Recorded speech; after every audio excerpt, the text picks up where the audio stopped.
confidently across the UK, and so that should provide more settled conditions overall.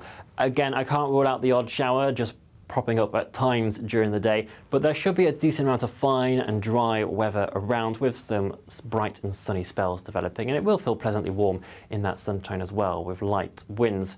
As we head throughout the week though, there is the ongoing chance of showers in general, but generally no prolonged rainfall for our gardens and allotments. Enjoy the rest of your evening. Bye-bye. Expect a warm front, moving from the kitchen right through to the rest of the house. Boxed Boilers, sponsors of weather on GB News. It's the final week to see how you can win big, as there's an incredible £54,321 in tax-free cash to be won. What would you spend it on? The holiday of a lifetime? Or just sit back, relax and remove some of those day-to-day financial stresses? Lines close on the 1st of August, so make sure you don't miss out. For another chance to win, text cash to 63225. One entry costs £2.50 plus one standard network rate message, or text bonus to 63225. 5 entries cost £5 plus one standard network rate message. Go to gbnews.com/win. Entries start at £2.50. Call 0903 686 3232. Calls cost £2.50 plus your network access charge. Or post your name and number to GB14 PO Box 8690 Derby DE1 9TT. UK only. Entrance must be 18 or over. Lines close at 4 p.m. on the 1st of August. Please check the closing time if listening or watching on demand. Good luck. Westminster's full of talk, but out here, it's the real world. Am I allowed to talk now? No, that's it. This is where it matters, real people and real lives. That's what politics is all about. In fact, has Trump made a good start? No. Straight answers, no spin, and just a couple of pints. How many fingers have I got up? About 10. So join me for Lee Anderson's Real World every Friday at 7 p.m. only on GB News. The People's Channel, Britain's news channel. You want to know what's really going on in the corridors of power? Labour don't know what to do with you half the time, and that makes you quite lethal in the chamber. Get behind the headlines with Chopper's political podcast. Join me, Christopher Hope, as I sit down with the great and the good of British politics. We'll see where this ruling takes us. These are the stories shaping our nation. Chopper's political podcast, available now on all platforms. Listen in and stay ahead. Exciting news. Every Friday, my Patrick Christie's Tonight Show is going to have a twist to it. We're welcoming some special guests. You. That's right, on Fridays I'm going to be doing my show in front of a live studio audience, because this show is about you and what you have to say. It's going to be the same big debates, same big topics, same big opinions, but every Friday night at 9 p.m. you are invited to come on down to Patrick Christie's Tonight to be a part of the action. Only on GB News, the People's Channel, Britain's news channel. Hi, I'm Michelle Dewberry, and my show is your opportunity to cut through all the noise and dive in headfirst to some robust debates. Ideas clash. Situation, isn't it? No, because the failure is you're deliberately avoiding my point. Nothing's held back. And if you think this is the end of it, wait for more. And we do not shy away from the difficult stuff. Sometimes I want to shake people and say, if only you understood. So join me on Jubes & Co. weeknights at 6 p.m. only on GB News, Britain's news channel.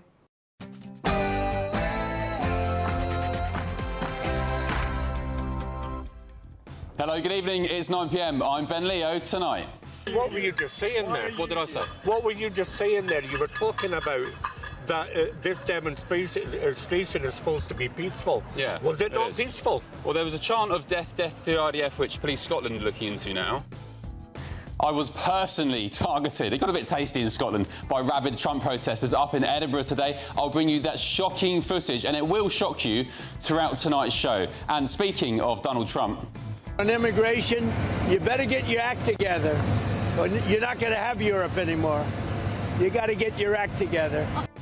The President answering our very own Bev Turner there. As migrant hotel protests continue to spread all across Britain, the US President warns that mass immigration is killing Europe. But is it too late to fix things? Also tonight...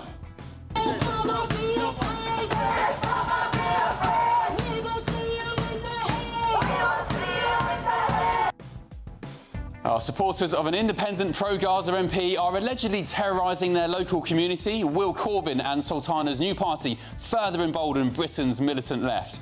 And the online safety bill only kicked in yesterday, but critics are already slamming the potential loopholes and the sweeping powers it grants to the state. Is censorship coming to Britain? I'll be joined by our usual Saturday night panel. It's former Labour advisor Paul Richards, the journalist and broadcaster Linda Jubilee, and the former Met Police detective Peter Blexley. Oh, and Miriam Margoyles is off on one again. And I think the terrible thing I have to face is that Hitler won. He changed us. He made us like him.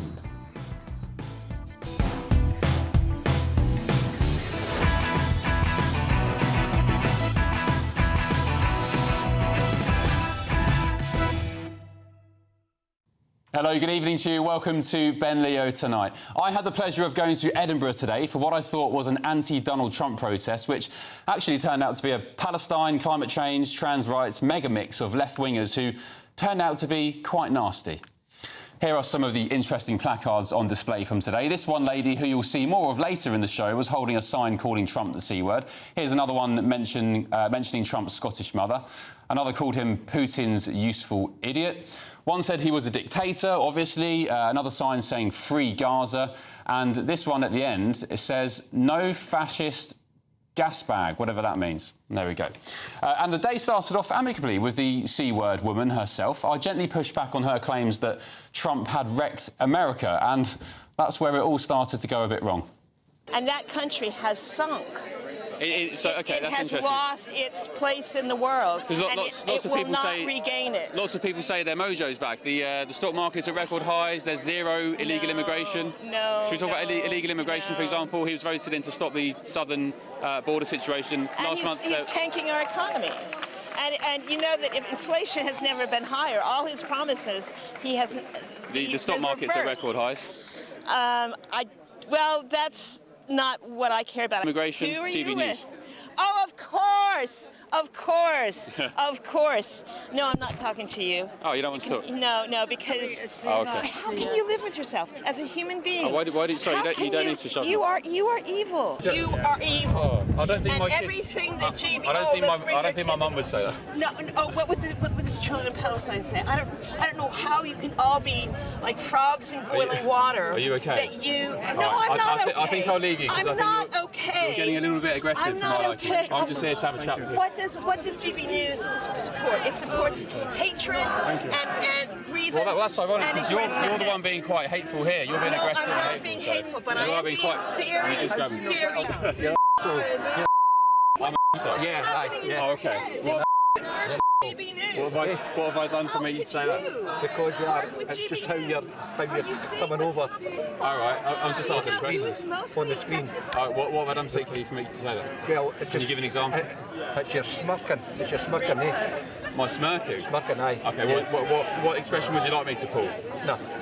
Listen, I think we should just go a wee back down there and stay down there, right? Okay. Right, okay.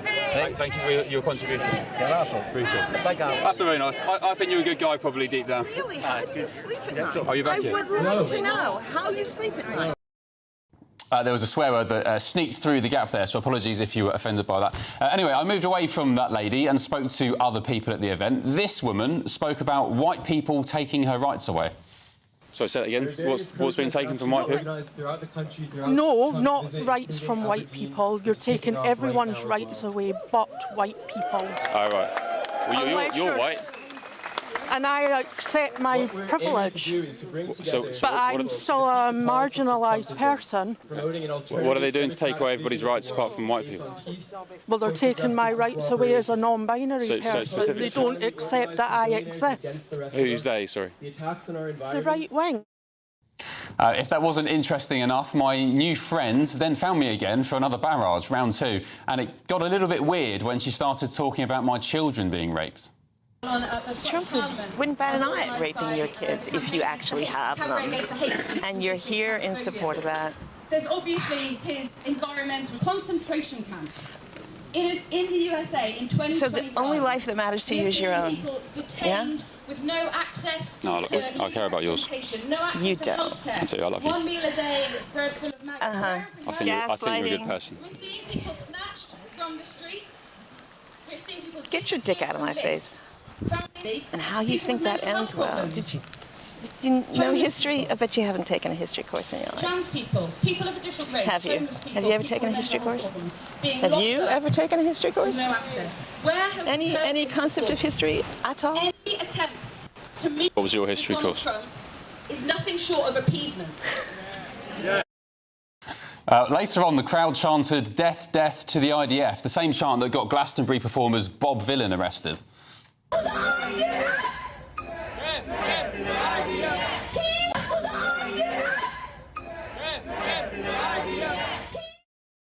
Another woman was all too happy to repeat that phrase on camera. You said that? Yeah. Oh, OK, that's interesting. You got that on camera, Alan? What's that again? Death.idf. Oh, great. It's entirely clear that Police Scotland would enjoy that. We'll send it to them later. Great, thanks. I suspect you'll get a knock on the door, but maybe. And off camera, I asked the police whether they'd been making any arrests for that. They said that they were looking at it, but then this guy came and told me the demonstration was peaceful. Peaceful demonstration. So we must all to, take not up the invited fight. violence. It's not peaceful chanting for death, death to the IDF. Death to the Arabs. When you say death to the Arabs, what do you say, sir? No, sir, the crowd here was chanting death, death to the IDF. That's not very peaceful, is it? It is peaceful. The Death to the IDF is peaceful. is an American-Israeli conflict. Yeah, it's very peaceful. Apparently calling for death of IDF soldiers, most Israelis, by the way, because they have national conscription, is peaceful. Later on, one of the organisers clocks that I was in the crowd asking questions, and she rallied the protesters to turn on me. Will we stand for it? No! Will we allow innocent protesters to be arrested? No! Not happening, Ben. Go back to GBNews. Go report that all of us, whether we are Muslim, Christian, humanist, Jew, whatever, we will all be arrested for standing up and speaking up and standing up on the right side of history. The journalist's name is Ben Mio from GBNews. Do you like working for these guys? Do you like working for these guys? That's good.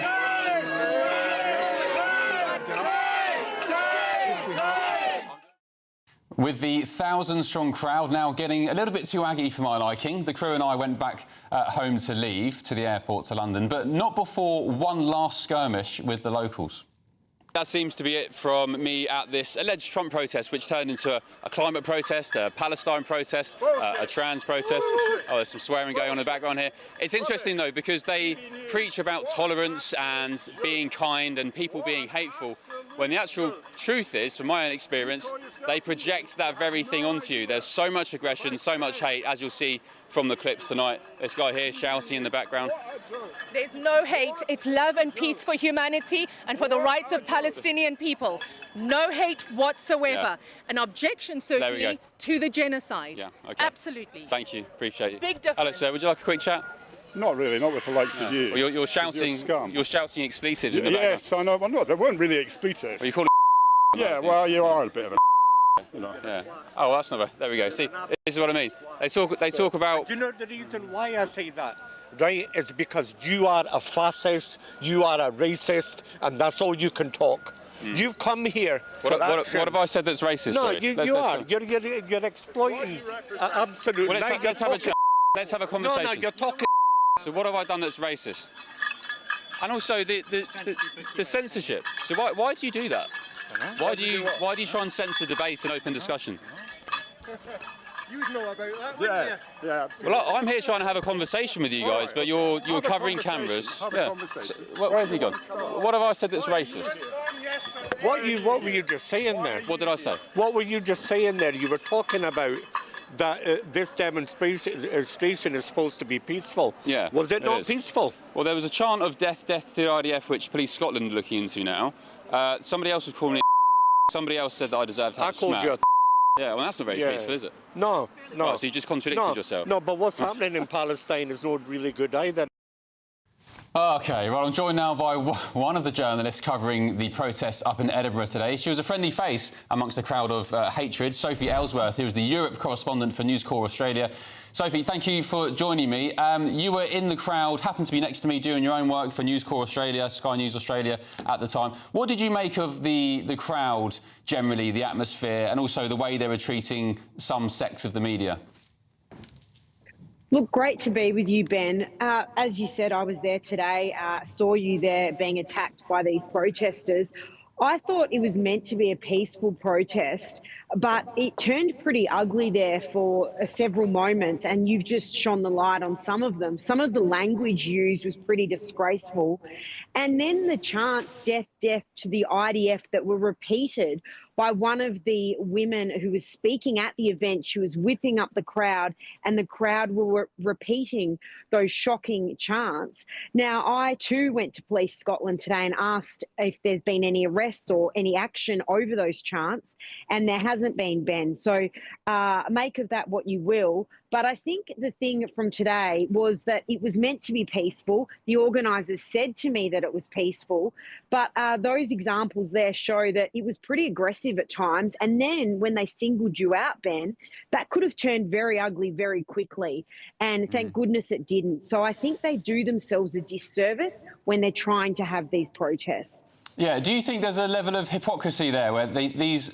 I don't want to just tarnish all left-wingers with the same brush, but generally I find when you go to these protests, they accuse people of being whatever buzzword you want, racist, a bigot, whatever, full of hate, as that one woman said. But do you agree that it's actually them who are the hateful people? They're so toxic, they can't have open debates. I asked only 1 or 2 questions at the protest today before everybody clocked that I was from GB News, and instead of giving me a chance to have a discussion with them and a genuine debate, all we had was abuse.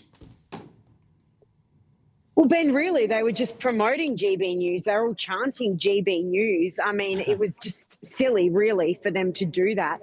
They really shouldn't be attacking you, the journalists. They should be attacking the debate and having a robust discussion. There were obviously tensions running high there, Ben. There's people who are very concerned what is happening in Gaza at the moment, but that warrants having a reasonable discussion and not turning it into just throwing obscenities and abuse at people. And that's unfortunately, Ben, what we saw happen today. And you conducted yourself well there, asking them questions, but they got very aggressive. And even one man was pushing me to the side. I told him not to do that. And next thing he was pushing, saying to someone else, don't push me. So it got unnecessarily ugly. They don't need to do that, Ben. Yeah, and so, Sophie, thank you so much. The irony is that nobody knows my views on Israel-Gaza. They just assumed it. I've got, like most normal people, concerns about the situation in Gaza. You know, I don't believe there's a genocide, but I do have grave concerns, and I think there are questions to be answered. But they didn't even bother to ask me. They just assume and abuse. Sophie, thank you so much. It was great to meet you today. And as I said, it was nice to have 1 or 2 friendly faces in the crowd, including you. So I appreciate it. Thank you, Sophie.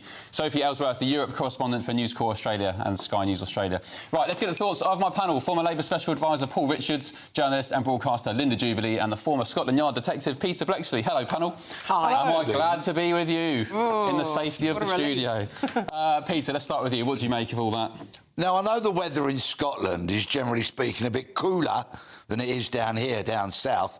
But why do so many people need scarves in July? Astonishing. Cover their faces. Exactly. And the second thing is, I've no idea how much you get paid, but it's not enough, Ben. Right? It was terrific. You just see how unhinged and I think unwell some of those people are. And I don't say that flippantly. No, I agree. mean, some of the venom that was spewed in your direction comes from, I would suggest, rather troubled minds. Yeah, and as you said, you don't say that flippantly, and nor do I. I don't joke about that. I genuinely think a lot of those people, there's something not quite right upstairs. Linda, what's your take? Well, I mean, I must say, I've been on this merry-go-round for some time now, and I've been accused of working for Eddie Shah and taking the Shah shilling. I've been accused of working at the Mail on Sunday, which later became a newspaper of the year. Then I went to Sky to work for the Dirty Digger, and after that I went to Fox News. Oh, God. So, I mean, I've heard this and seen it, worn the T-shirt, read the book, seen the film. everything like this has happened before. But what never fails to amaze me is they never really launch into any kind of proper, rational discussion about what's actually going on in Gaza. And actually, this week, things have reached such a dreadful situation that one of the things they should have been talking about was the geopolitical situation there and the death of thousands and thousands of women and babies. Yeah. No, indeed. And the C-word lady, I'll call her, I was discussing with her. She was saying, you know, Trump is responsible for starving Gazans. And I said, well, the US went to Doha this week and Steve Witkoff had to leave the discussions because Hamas wouldn't negotiate an extended ceasefire. So I said, well, I think the US have tried to sort something out. Paul, your take? There's so much to unpack here. I mean, these people claim to want a state of Palestine, and I think the two-state solution is the only way forward, the only way we're going to get any kind of resolution to this in that part of the world. But they stand as the main obstacle to the very thing they say they want, because they are siding with some of the most extremist elements. They're wearing the keffiyeh, the Palestinian scarf, you know, in the middle of the in Britain. I mean, it's just a sort of cosplay. It's like dressing up.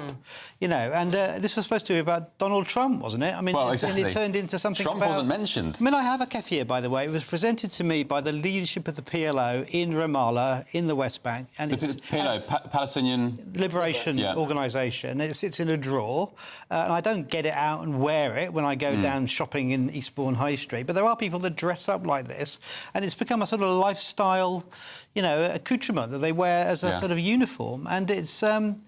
as you saw, it's a cocktail of cranks, really, that are now turning up to these demos, and they're nothing to do. That's an insult to people who actually do want to properly protest and actually get their point across. I find the psychology of it as well, Peter, quite interesting, because there's this consensus that the left think the right are... I don't think I'm particularly right-wing, I'm maybe right of centre. The left think the right are inherently evil. They actually think they're sort of spawn of Satan, whereas the right just think the left have different ideas, sometimes silly. And that's the vast difference, I think. But the rabble of people that you interviewed and had abuse from today, none of them are presenting rational points of view, discussion points, or entering any kind of sensible, mature, thoughtful debate.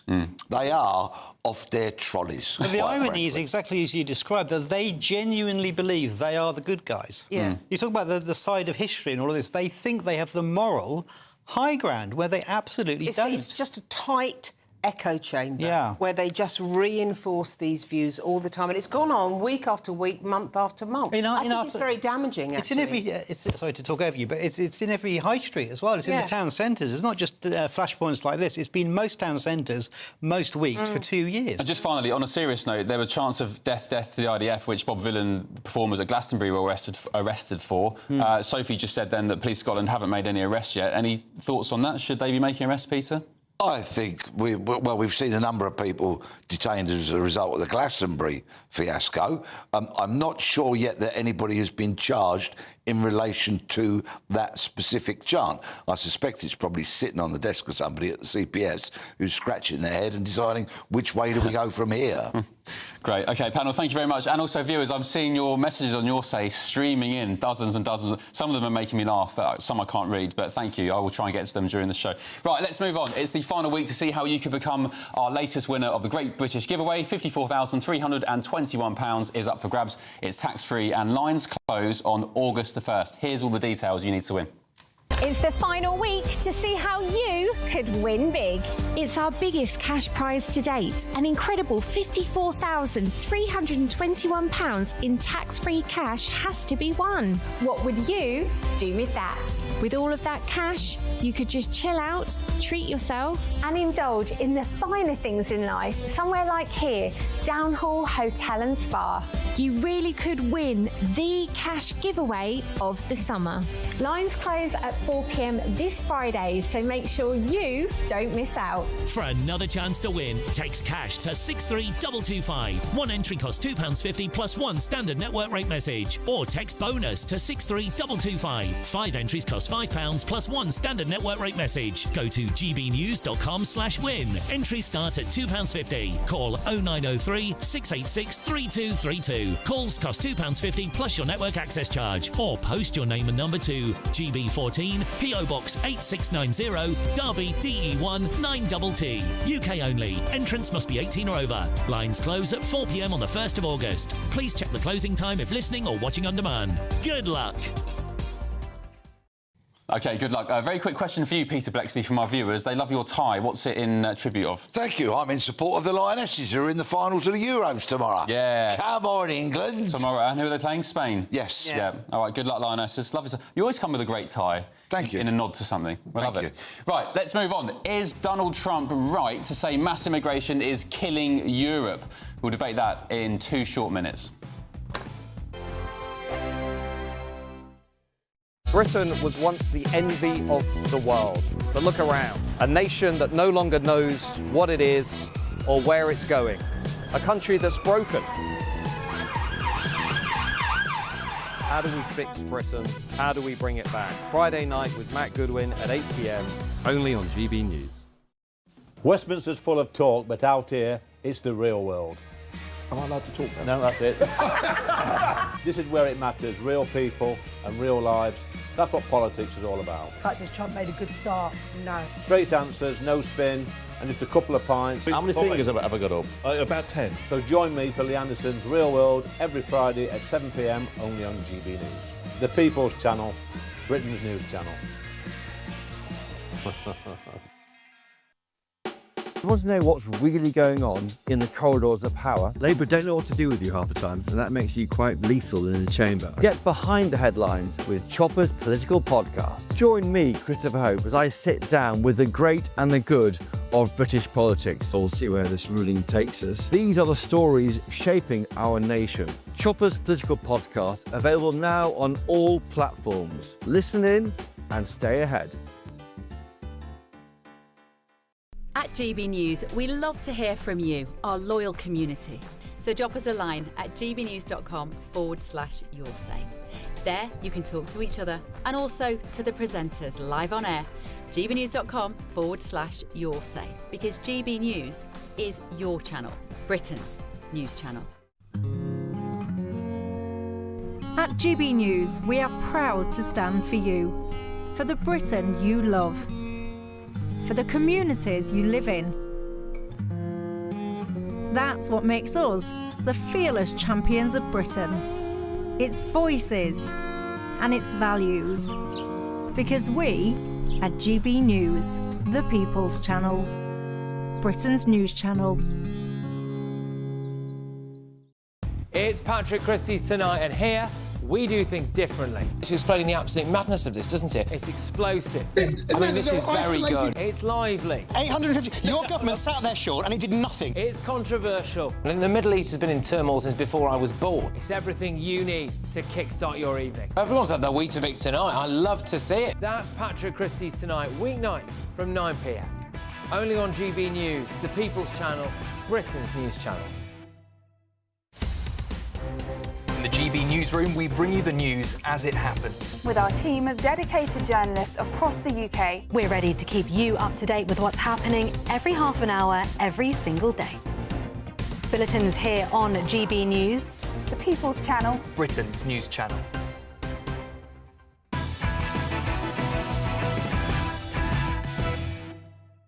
Hello, welcome back to Ben Leo Tonight, only on GB News. Now, several protests against migrant hotels popped up across the country last night, with communities in Leeds, Ashfield, Norwich, Southampton and Bournemouth pushing back against migrant housing in their local areas. It comes, of course, after weeks of protests outside a migrant hotel in Epping, in Essex, on your screen now, which has led to several arrests and reignited a national debate about the safety of illegal migrants housed in our communities.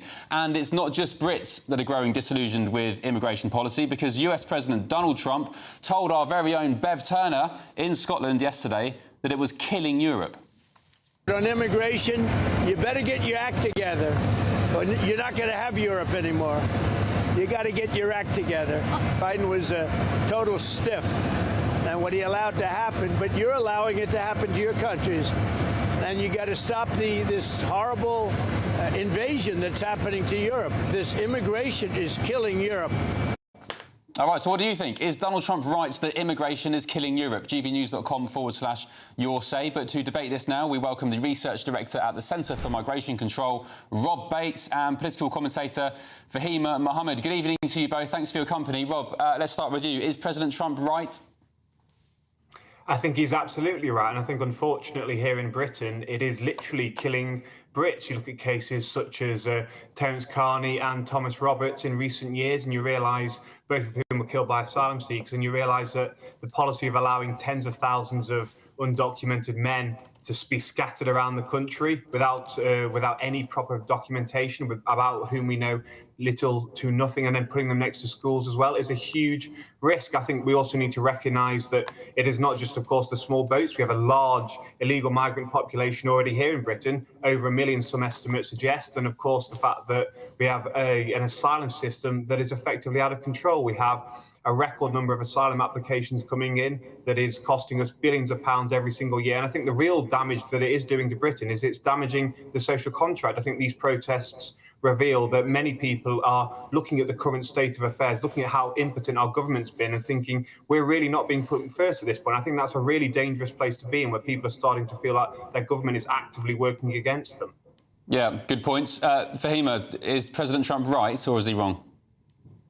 Well, a major recent study also estimates between 2.6 million and 3.2 million irregular migrants in 12 large European countries, representing less than 1% of the population. And the UK's share, yes, it's high in absolute terms, but irregular migration levels have remained roughly constant since 2008 across much of Europe. This doesn't constitute a demographic or fiscal tidal wave destroying Europe. Europe, commissioned studies across 15 EU countries finds that many migrants, including third country nationals, make net positive fiscal contributions over time, especially younger migrants who pay taxes, fewer pensions or benefits, migration and home affairs. So this narrative as a fiscal drain is inconsistent with rigorous empirical evidence. And to be honest, when we look at Donald Trump arriving in Scotland to talk about invasion and blame migrants, while back in the US, he's facing multiple criminal investigations, including attempts to overturn democracy and economic riddle with corruption. No, that's finished.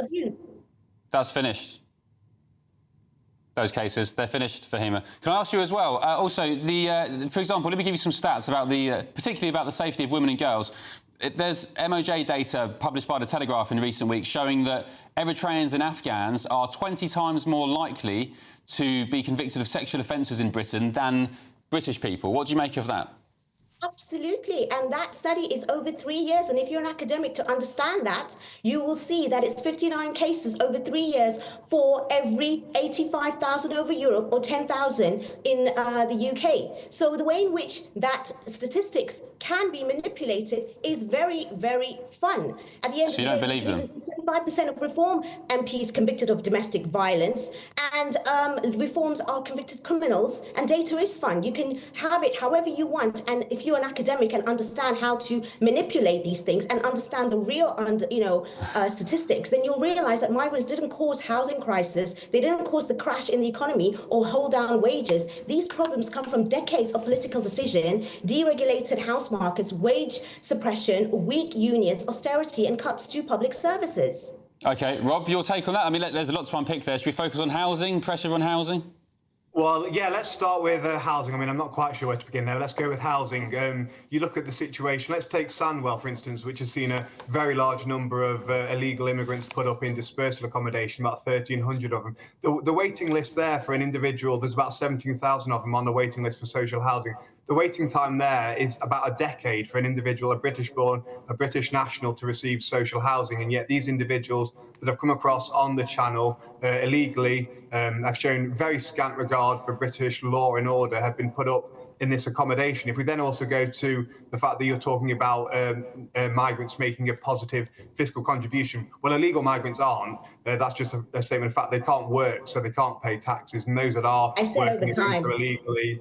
And when you also then look at studies that talk about non-European migration, and this is very well documented. A Migration Advisory Committee released a report which showed that non-European migrants, and this is of course what we're talking about in terms of Europe, are a net fiscal cost at every stage of their life as a result of their lifestyle choices, their employment choices, and those that they bring with them as well. When it comes to the crime stats, well, the reason why those numbers are smaller compared to other numbers is because it's the per capita and those populations of the Afghanistani population, the Eritrean population in Britain, those nationals are a lot smaller than the British population. So it's a per capita comparison, and it does reflect a very worrying trend that Afghan and Eritrean nationals are far more likely to be committing and convicted of sexual offences in Britain. Okay. Yeah, we didn't think of that. We didn't think of that when we needed them to help and fight the war, and then we left them, you know, really in horrible circumstances. We only think of them now, and it is a very small minority. And the UK ranks below the EU average for asylum claims. So Fahima, sorry to interject. So is that the price to pay then for Britain? So because we were involved in a war 20 years ago, we should accept an increase of sexually deviant Afghans. Is that what you're saying? And that is really inflammatory, the way you just call them and put all of them under the same sort of thing. There is definitely a percentage of criminals. So at the end of the day, the way you're speaking right now is putting all of them under that way. I didn't say all of them. I'm referring to those stats which show they are 20 times more likely to be convicted of sexual offences than Brits. You know what I'm referring to. There are more homegrown people that are causing criminals. And if you really want to take away... Well, there's not, according to those stats. It's not an immigration problem. It's a social problem. All right, OK. Can I ask you one more question? Is there any part of uncontrolled mass migration that you think does cause harm to any sector anywhere? Absolutely. We're not saying that. It's just the fact that you guys want to brush everything what particularly do you think? The fact that these asylum claims per 10,000... Fahima, can you answer the question? Around 13 applications per 10,000. Okay. This is a government problem. This is not a migration problem. This is about government. Fahima, which area do you think is suffering because of uncontrolled mass migration? Any particular area?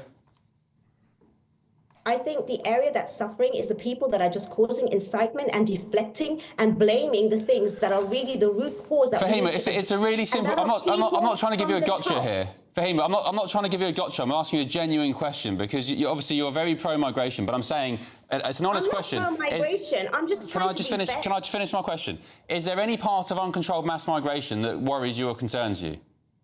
100%, all of it worries me because the government has no control, and what they do have is processes that are taking so long to be even making any decisions. But I mean, that's detrimental to Britain. Causing a problem. And yes, they are also being dispersed in areas where, because they haven't actually processed it, then they are putting in really expensive in sort of like, these hotels, which is obviously not really rational. And it should be, more integration and more dispersed so that can actually be where people are going to be like, coming into this country and integrating because it's actually done properly, but it's not being processed properly in the first place. OK, Rob, last word to you very quickly if you can. I'm never sure what this integration looks like. People always talk about it. I think it effectively means a coffee morning at a church hall every once in a while. There is no real policy in place. It's just something that politicians and open door advocates look to resort to as a sensible means to address the justifiable tensions that do emerge when you have tens of thousands of undocumented men dropped across communities in the country. So I wouldn't put too much weight behind those comments. OK. Guys, thank you very much. Really appreciate your contributions. That's the Research Director at the Centre for Migration Control, Rob Bates, and the political commentator, Fahima Mohammed. Thank you both. Have a good weekend. Let us know what you think on that, gbnews.com/your say. Coming up, with reports that supporters of an independent pro-Gaza MP are allegedly terrorising their local community in West Yorkshire, could Jeremy Corbyn's new party with Zara Sultana, I think it's called Your Party at the moment, is it? To be decided. Could the new party further embolden Britain's militant left? Back in just a tick. I hope we haven't forgotten anything. Travel insurance, I tick that box. Yeah, but remember what you forgot last year. All Clear Travel Insurance sponsors GB News Travel Destinations Forecast. Big contrast across Europe this weekend. Thunderstorms for Central Europe, cooler than normal in Spain, very hot across Greece and Cyprus. We've got a keen breeze continuing to blow through Portugal into the Canaries and Madeira. Plenty of sunshine for Spain, but actually temperatures limited, particularly towards northeast Spain. A few showers there for south of France, but the liveliest downpours will be through the Alps, and then it stays hot in Greece, at least until the start of next week. All Clear Travel Insurance sponsors GB News Travel Destinations forecast.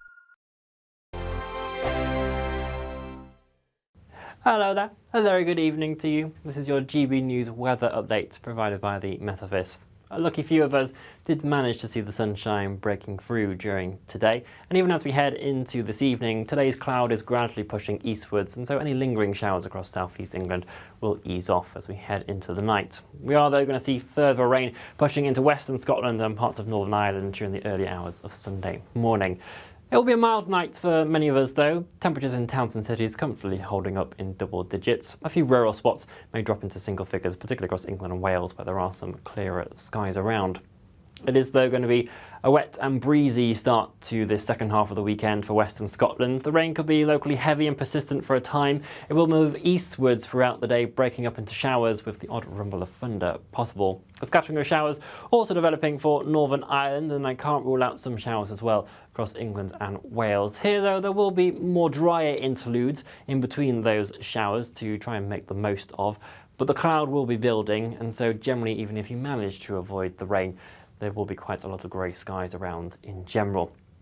Underneath that cloud, temperatures will be held back a touch more compared to the values we've seen today, but generally around 18 to 23 degrees Celsius, and that is around average for this point in the year.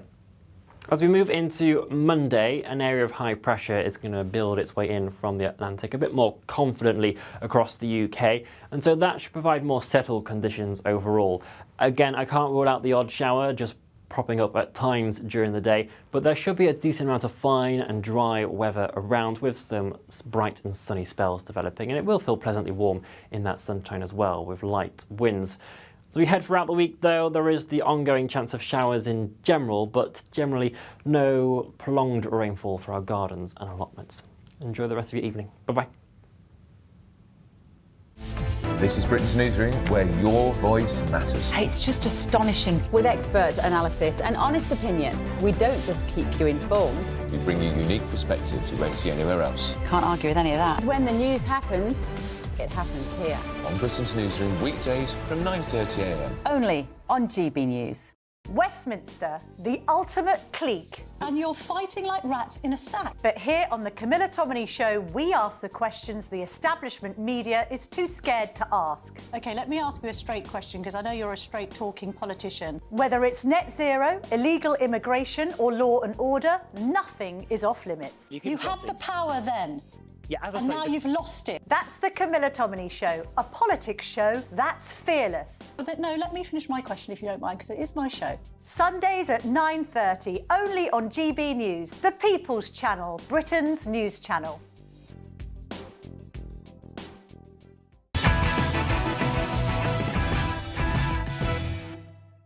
Welcome back to Ben Leo's Tonight. Now, the run-up to last summer's general elections saw a surge of independent pro-Gaza candidates, and many of their opponents complained of intimidation, abuse and harassment, just like Labour's Heather Iqbal up in the West Yorkshire seat of Dewsbury and Batley. She lost out to independent candidate Iqbal Mohammed, and a year later, his supporters are allegedly running an intimidation campaign that's, according to the chairman of Dewsbury Tories, a chap called Kadir Ghaffur. He claims that he and his family have been personally threatened, with police advising them to move out of their home.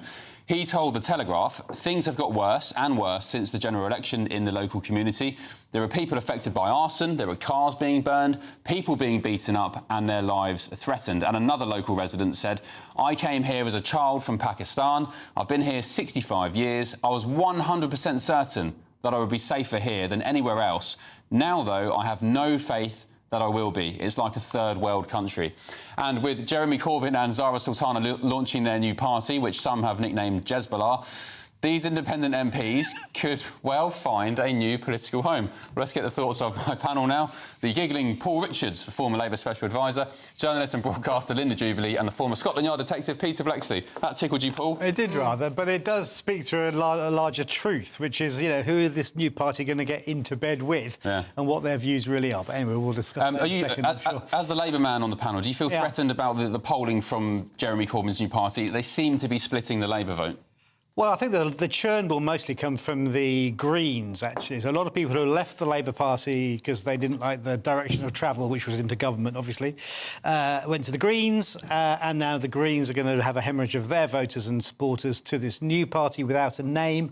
The founding conference is going to be a hoot, isn't it? Because will these independent pro-Gaza people come along with their tax breaks for private schools, which is what they voted for, and their opposition to trans rights and their opposition to gay marriage, and meet all of these well-meaning lefty Guardian readers in a room, and as we know, you get 4 of them in a room, you get 5 factions. So, you know, it's going to be an absolute hoot from that point of view. And it will end in the same way as it always does, in just massive splits, recriminations and grandstanding, and that'll be the end of that. But it is going to be a problem, I think, for Labour. I mean, I was talking to Lord Glassman last week, who was saying, actually, he was delighted that this had happened because it meant that they could siphon off all the nutters in the Labour Party and carefully corral them to one side whilst they went forward with their own strategy. But I don't think it's going to be a very easy time at all. Well, it is. It's like the worst kind of muesli, isn't it? One sultana and too many nuts.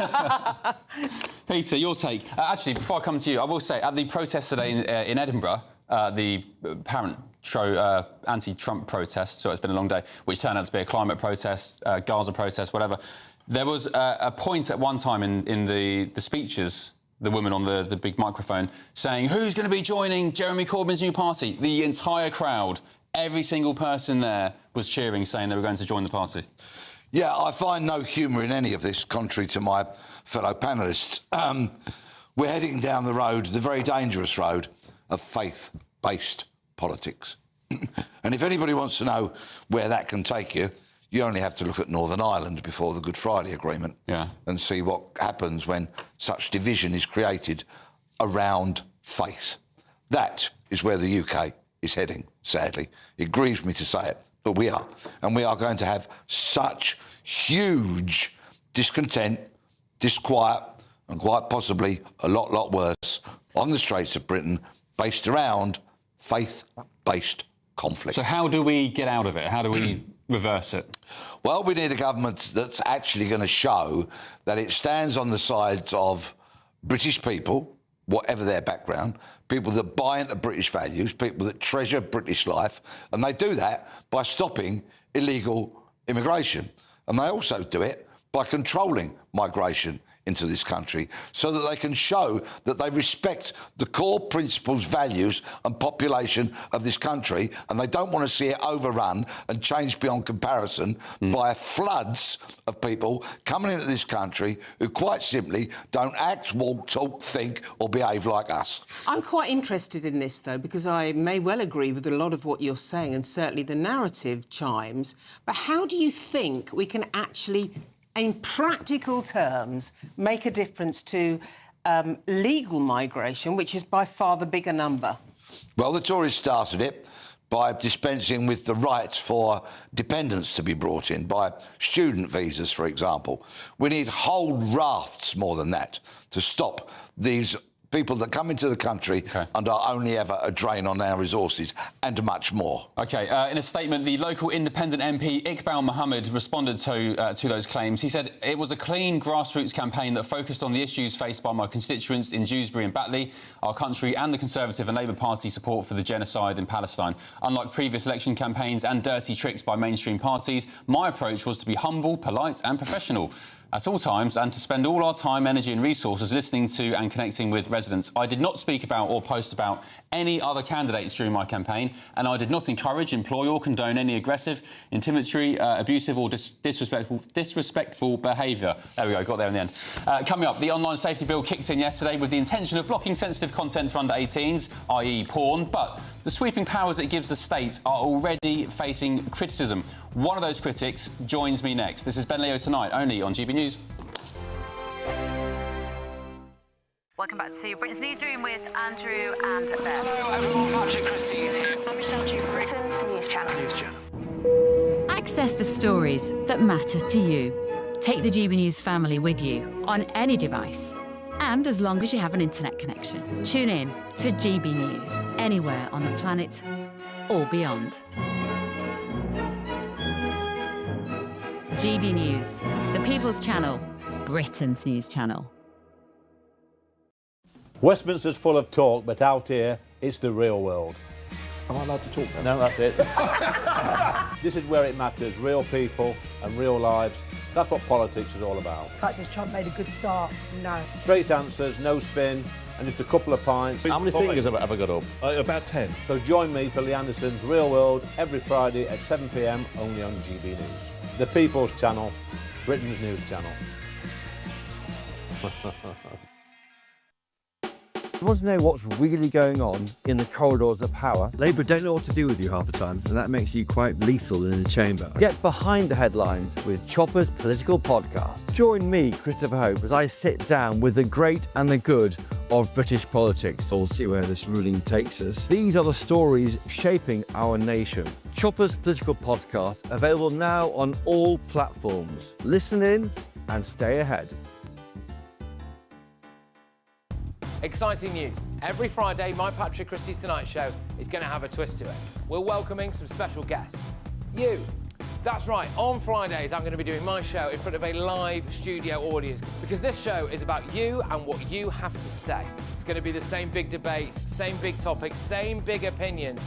But every Friday night at 9 p.m, you are invited to come on down to Patrick Christie's Tonight to be a part of the action. Only on GB News, the People's Channel, Britain's news channel.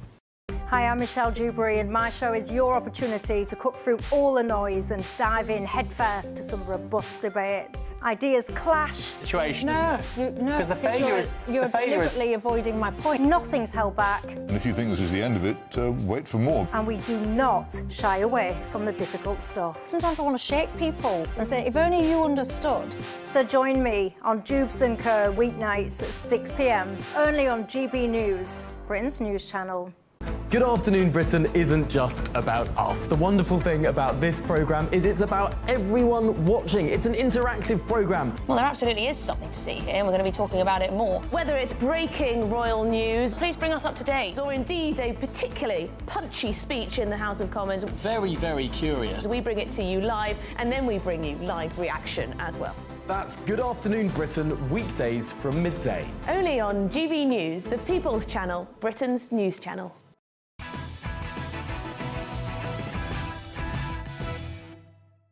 Welcome back to Ben Leo Tonight. Now, the long-awaited online safety bill kicked into force yesterday, with Brits now being forced to prove they're over 18 before being able to access a range of sensitive material online, predominantly porn, I guess. This applies to the obvious content, such as the aforementioned porn, and websites such as OnlyFans. But critics worry it could be used to censor a wider range of content. And indeed, there are already accusations that social platforms such as X, formerly Twitter, are having to suppress content for UK users. One of those critics who's calling for the online safety bill to be repealed is the co-founder of the Together Association, Alan Miller. Alan, good evening. Thank you for your company. So we saw this introduced yesterday. It kicks into force. Porn sites were blocked. But interestingly, Alan, videos of migrant hotel protests, particularly in Epping, were also blocked. That's right, Ben. And we've also seen in Leeds that there have been images blocked, at least for some people, with captions saying this is due to the Online Safety Act. I think, just to take a step back, most people in Britain don't want to see kids doing things with porn. That's completely understandable. But we need to ask ourselves a question: are we all going to be treated like children? What this is going to mean is that everybody, if they have to prove who they are, that's the first part. So everybody has to get some kind of digital ID, to have some kind of digital proof to go online. The second thing is, this is what many of us warned about. Many of us warned about straight away what would happen, because effectively, as well as Ofcom overseeing things, the government, the previous government, has very disingenuously outsourced censorship to big tech in Silicon Valley, which have very different rules to us. And they're erring on the side of caution, because they can get fined a minimum of £18 million or 10% of their revenue, and face up to 2 years in prison. So we've seen in the past, very recently, things in the lockdown files and the Twitter files, how Silicon Valley and others took a very particular approach, a DEI, ESG partisan approach, one that shadow banned and suffocated and censored. Alongside, Ben, what we also saw the Rapid Response Unit and the Counter Disinformation Unit. One set up by, believe it or not, the DCMS, the Department of Culture, Media and Sport, and the other by the Cabinet, to spy on citizens, to spy on journalists like you and others, to spy and suffocate doctors and others who are just asking questions or saying things. And we've just found out that there's a new unit that is going to be put forward for the police to assess and evaluate people commenting on social media about hotels and migrants. No. It's an Orwellian dystopian moment. And we're saying it together in the Together Declaration, we need to have no digital ID because that underpins everything. I mean, everything from registering yourself to go places or be online to central bank digital currency, a range of other things that are all in the pipeline. But also we're saying we need a digital bill of rights. In the same way that we've got rules about if people phone tap you, and sometimes you have to listen on the phones if you're going to deal with terrorism, but you have to get a warrant, you have to get permission to look at people's mail. These are important precedents in free speech in Britain. And same as that Englishman's home is this castle. There are precedents to say what could and could not be done.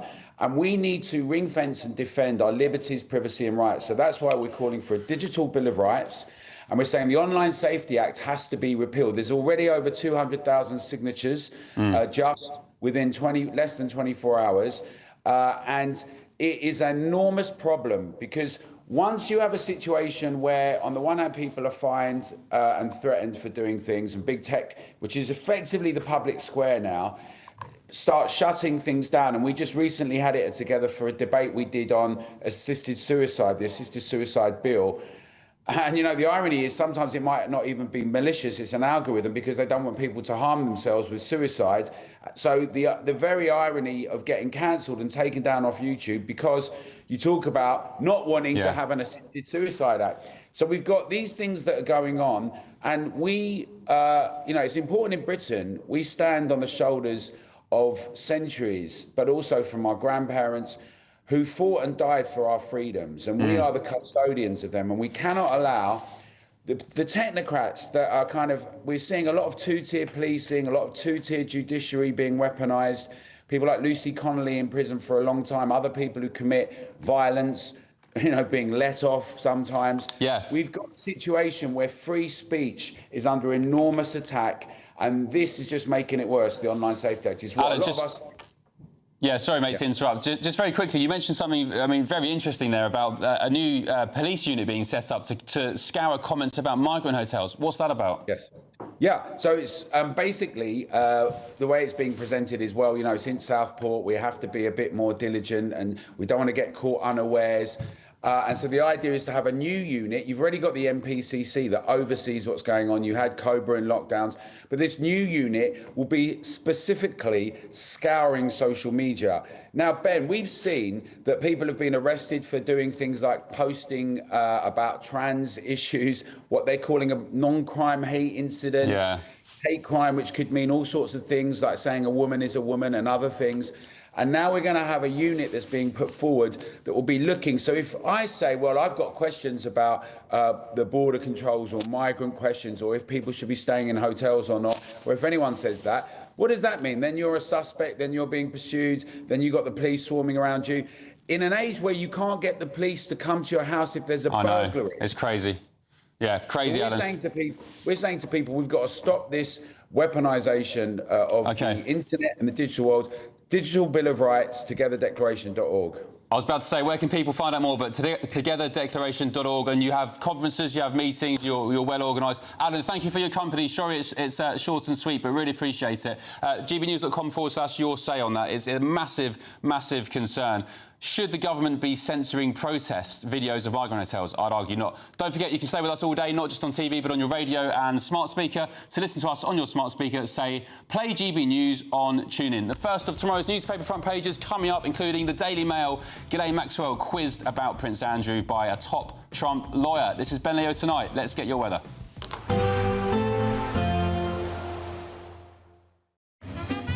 A positive outlook through the night will power through to a bright day ahead.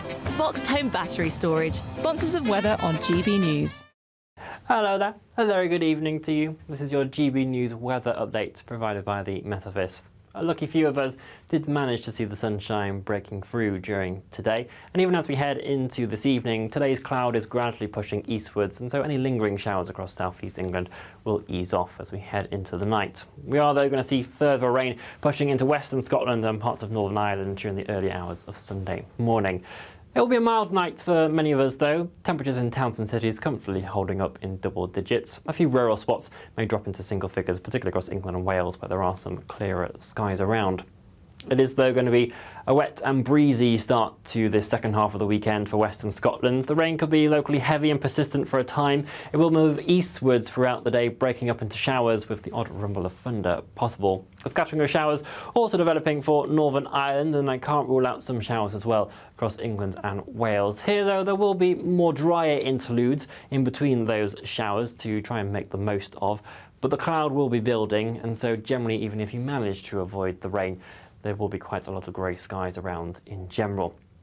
Underneath that cloud, temperatures will be held back a touch more compared to the values we've seen today, but generally around 18 to 23 degrees Celsius, and that is around average for this point in the year.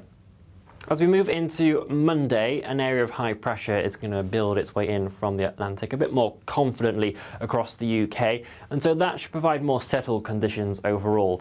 Again, I can't rule out the odd shower just propping up at times during the day, but there should be a decent amount of fine and dry weather around with some bright and sunny spells developing, and it will feel pleasantly warm in that sunshine as well with light winds. As we head throughout the week though, there is the ongoing chance of showers in general, but generally no prolonged rainfall for our gardens and allotments. Enjoy the rest of your evening. Bye-bye. A positive outlook through the night will power through to a bright day ahead. Boxed Home Battery Storage, sponsors of weather on GB News. It's the final week to see how you can win big, as there's an incredible £54,321 in tax-free cash to be won. What would you spend it on? The holiday of a lifetime? Or just sit back, relax and remove some of those day-to-day financial stresses? Lines close on the 1st of August, so make sure you don't miss out. For another chance to win, text cash to 63225. One entry costs £2.50 plus one standard network rate message, or text bonus to 63225. 5 entries cost £5 plus one standard network rate message. Go to gbnews.com/win. Entries start at £2.50. Call 0903 686 3232. Calls cost £2.50 plus your network access charge. Or post your name and number to GB14 PO Box 8690 Derby DE1 9TT. UK only. Entrance must be 18 or over. Lines close at 4 p.m. on the 1st of August. Please check the closing time if listening or watching on demand. Good luck. Westminster's full of talk, but out here, it's the real world. Am I allowed to talk now? No, that's it. This is where it matters, real people and real lives. That's what politics is all about. In fact, has Trump made a good start? No. Straight answers, no spin, and just a couple of pints. How many fingers have I got up? About 10. So join me for Lee Anderson's Real World every Friday at 7 p.m. only on GB News. The People's Channel, Britain's news channel. This is Britain's Newsroom, where your voice matters. It's just astonishing. With expert analysis and honest opinion, we don't just keep you informed. We bring you unique perspectives you won't see anywhere else. Can't argue with any of that. When the news happens, it happens here. On Britain's Newsroom, weekdays from 9:30 a.m. Only on GB News. It's Patrick Christie's Tonight, and here we do things differently. It's explaining the absolute madness of this, doesn't it? It's explosive. I mean, this is very good. It's lively. 850. Your government sat there, Sean, and it did nothing. It's controversial. And the Middle East has been in turmoil since before I was born. It's everything you need to kickstart your evening. Everyone's had their Weetabix tonight. I love to see it. That's Patrick Christie's Tonight, weeknights from 9 p.m. Only on GB News, the People's Channel, Britain's news channel. Westminster, the ultimate clique. And you're fighting like rats in a sack. But here on the Camilla Tominey Show, we ask the questions the establishment media is too scared to ask. OK, let me ask you a straight question, because I know you're a straight-talking politician. Whether it's net zero, illegal immigration or law and order, nothing is off limits. You had the power then. Yeah, as I and say, now you've lost it. That's the Camilla Tominey Show, a politics show that's fearless. But no, let me finish my question if you don't mind, because it is my show. Sundays at 9:30, only on GB News, the People's Channel, Britain's news channel.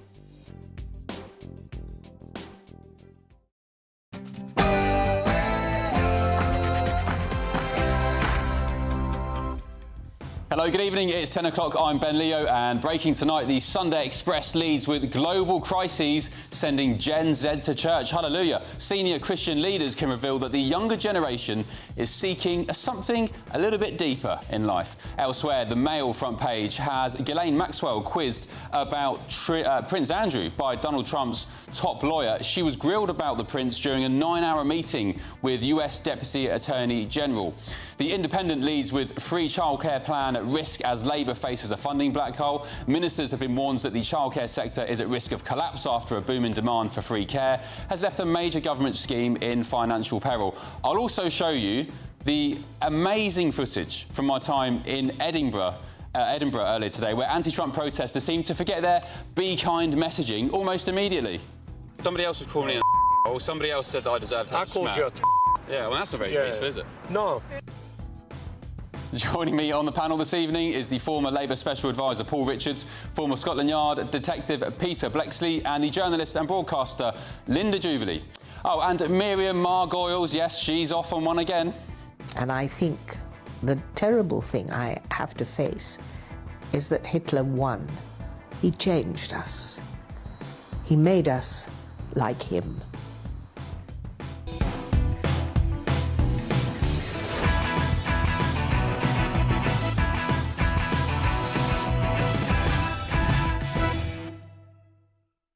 Hello, good evening. Thank you for your company. It's 10 o'clock. This is Ben Leo tonight on GB News. I covered this at the top of the last hour at 9 o'clock in full, and you can catch up on YouTube the full segment. But I just wanted to remind new viewers who are tuning in at 10 o'clock, I know there are some of you who do that, about my little trip to Edinburgh today for the Donald Trump protest outside the US consulate. I thought it was going to be a Trump protest. It turned into a climate change, trans, Gaza megamix of left-wingers, and they didn't take their own message of being kind and tolerant all too well.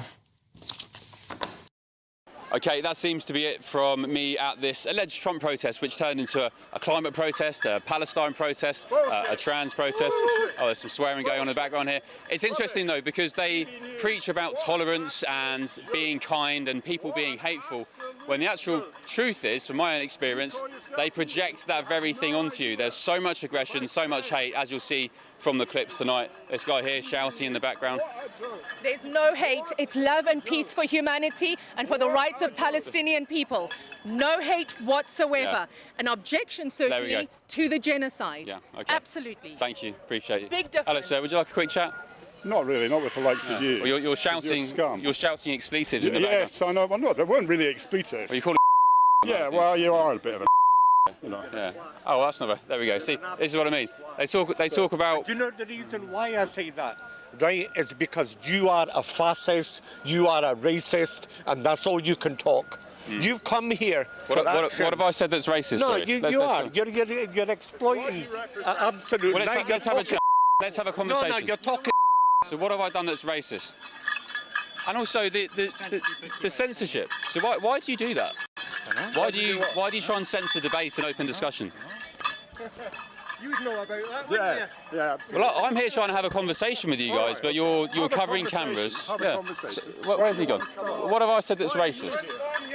What were you just saying there? What did I say? What were you just saying there? You were talking about that this demonstration is supposed to be peaceful. Yeah. Was it not peaceful? Well, there was a chant of death to the IDF, which Police Scotland are looking into now. Somebody else was calling me. Somebody else said that I deserved to have a smack. I called you. Yeah, well, that's not very peaceful, is it? No. Right, so you just contradicted yourself. No, but what's happening in Palestine is not really good either. There's plenty more where that came from on YouTube if you go on Catch Up as well. I'm joined now by the Executive Director of Unleash Prosperity, Tim Dosha. Tim, I see you laughing there. Thank you for your company. What do you think President Trump would make of this kind of behaviour? It was meant to be a Trump protest, but it just seems to be that people gather for any excuse to protest and then just repeat the same old buzzwords. Ben, this is like, it's hilarious because it's, aside from the accents, it's like I'm watching a Trump protest in New York City. So I think what's happening here is there's an international Trump protesting school that's going on right now, and all these people attend the same classes and learn the same buzzwords and the same things, and they just say it over and over and over again, regardless of how ridiculous or absurd it is. It's crazy, and I just think it's hilarious because deep down, you know, I think President Trump expects this in America. He expects it everywhere he goes, but just remember this. At least President Trump doesn't have to ask Italy's Meloni which direction the photo op is when they're at the G8 summit, like Biden had to. So we're very grateful with that. I was going to say, you're talking about Joe Biden there. What is this sort of leftist? I mean, they're not just left; they are sort of radical militant leftists.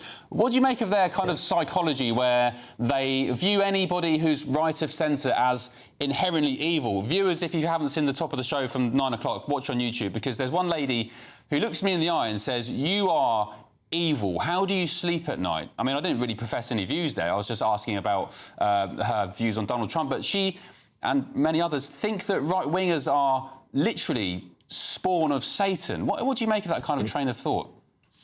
Well, the amazing thing is that you actually exposed that. You answered your own question in that video when you said you want to have a conversation. And isn't that exactly what we're supposed to do as we, you know, as you mentioned, all the Gen Zers finding their faith? That's what we're supposed to do. We're supposed to listen to each other. We're supposed to respond in kind. We can disagree, but we can disagree disagreeably. And that is one of the things that we have lost in this culture. It has become vitriolic. It has become hateful because and this is what I believe people like President Trump and Nigel Farage have figured out how to penetrate that blue wall of left-wing rhetoric and actually cut through it and actually reach people.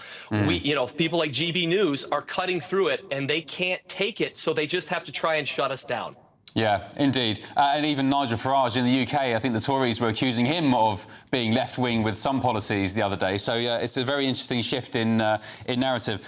Just finally, what's your take on Trump's visit to Scotland from America? What are people saying? Is he running away from the Epstein situation? What's the view over your side of the pond?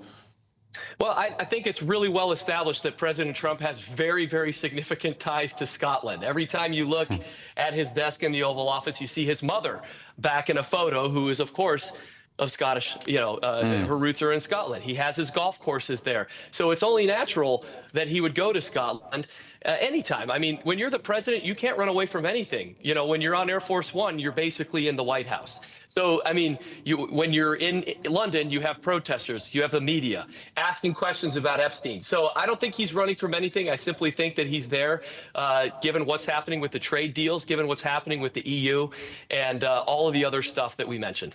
OK, and you think he'll be OK? You think this Epstein stuff, I mean, will he survive? I think so. I mean, absolutely he's going to survive. I mean, look, all of the things, as we've talked about, all of the things that they have tried to throw at President Trump, I think that it is just that. There's just things to throw at President Trump to try and trip him up. But as you said yesterday, Teflon Don, I think that is absolutely what he is. And of course, you're going to throw out allegations, which is what you do against the President of the United States of America. But show me the evidence. If you've got it, show me the evidence. Bring it, and we'll take it as it comes. Well, Tim, breaking on some of the front pages just now, which viewers will show you in a second, apparently the DOJ spent 9 hours talking to Ghislaine Maxwell. What's that about? Well, I think that there's stuff to learn. She wanted to talk. She's been sort of, in a position where she hasn't been heard from. There really hasn't been any information that we've got from there. So I think that if there's, I think that listening is listening. I think that's what it is. As President Trump has said, I don't think there's any deals that have been cut or anything, but she wanted to talk. And I think that they sent the deputy attorney general to listen. Yeah. In actual fact, if this is just my own thoughts now, I think if Trump was implicated in Epstein stuff, the Democrats would have thrown him under the bus years ago. I mean, they tried to do the Russia hoax, whatever other hoax. They tried to, they impeached him multiple times. They threw lawfare at him. So if they had anything on him, I suggest they would have. I'm sorry, Ben. I just wanted to also say this. I mean, President Trump has admitted that he, had a relationship or an acquaintance with Jeffrey Epstein. But it also doesn't explain that 20 years ago I kicked him out of Mar-a-Lago because of hearing all of the pattern of things that have been that he's we now know Epstein for. Trump got rid of him. And so you could say whatever you want about it, but just remember this. Bill Clinton is the one that went down to Epstein Island 28 times. Bill Clinton is the one, and all the other people on the left that Epstein affiliated himself with, including, your prince. Yeah, indeed. And Tim, there was also the infamous portrait in one of Epstein's houses of Bill Clinton in a blue dress wearing red shoes. What the hell is that about? I don't know, but yeah, good point. Tim, thank you so much. Appreciate it. Exec Director of Unleash Prosperity, Tim Dosha. We'll catch up soon. Right, let's have a quick whiz through the first of tomorrow's newspaper front pages, starting with The Independent. The headline reads, Free childcare plan at risk as Labour faces a funding black hole. The government need more money, surprise, surprise. Expansion of nursery places to cost an extra £1 billion a year as demand soars. On a picture there in Gaza. Gaza airdrops will not stop starvation. The Observer, Pride and Prejudice. This is ahead of the England ladies Euro final tomorrow against... they're playing Spain. Good luck to the England women. The Sunday Express, global crises sending Gen Z to church. Tim just mentioned it then. Faith leaders are hailing a spiritual U-turn among 16 to 24-year-olds. And I've noticed it myself amongst lots of youngsters who are now turning to faith. The Sunday Mirror, I'm so sorry, Martine. This is a mother who reveals grief over the loss of a son, which has ripped her family apart. The Sunday Telegraph, another great story from the Telegraph here, which we'll discuss shortly.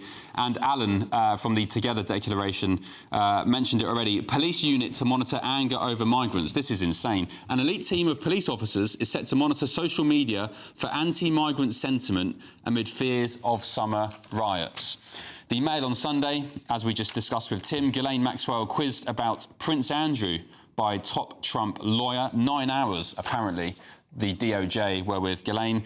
And The Sun on Sunday, Greg Wallace has spoken out in an exclusive interview. MasterChef, I'll never watch it again. Welcome back to my panel. Linda Jubilee, Paul Richards, Peter Blexley.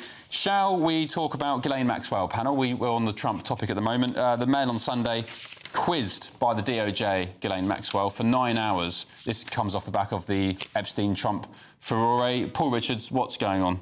Well, I think there's an advanced plot going on, basically, where they're looking to try and supplant Trump and put in Vance instead. That was the secret meeting that he had with Murdoch a few days ago, and I think everything has to be seen through that. Who met with Murdoch, sorry? J.D. Vance. The Vice President of the United States, had a secret meeting with Rupert Murdoch.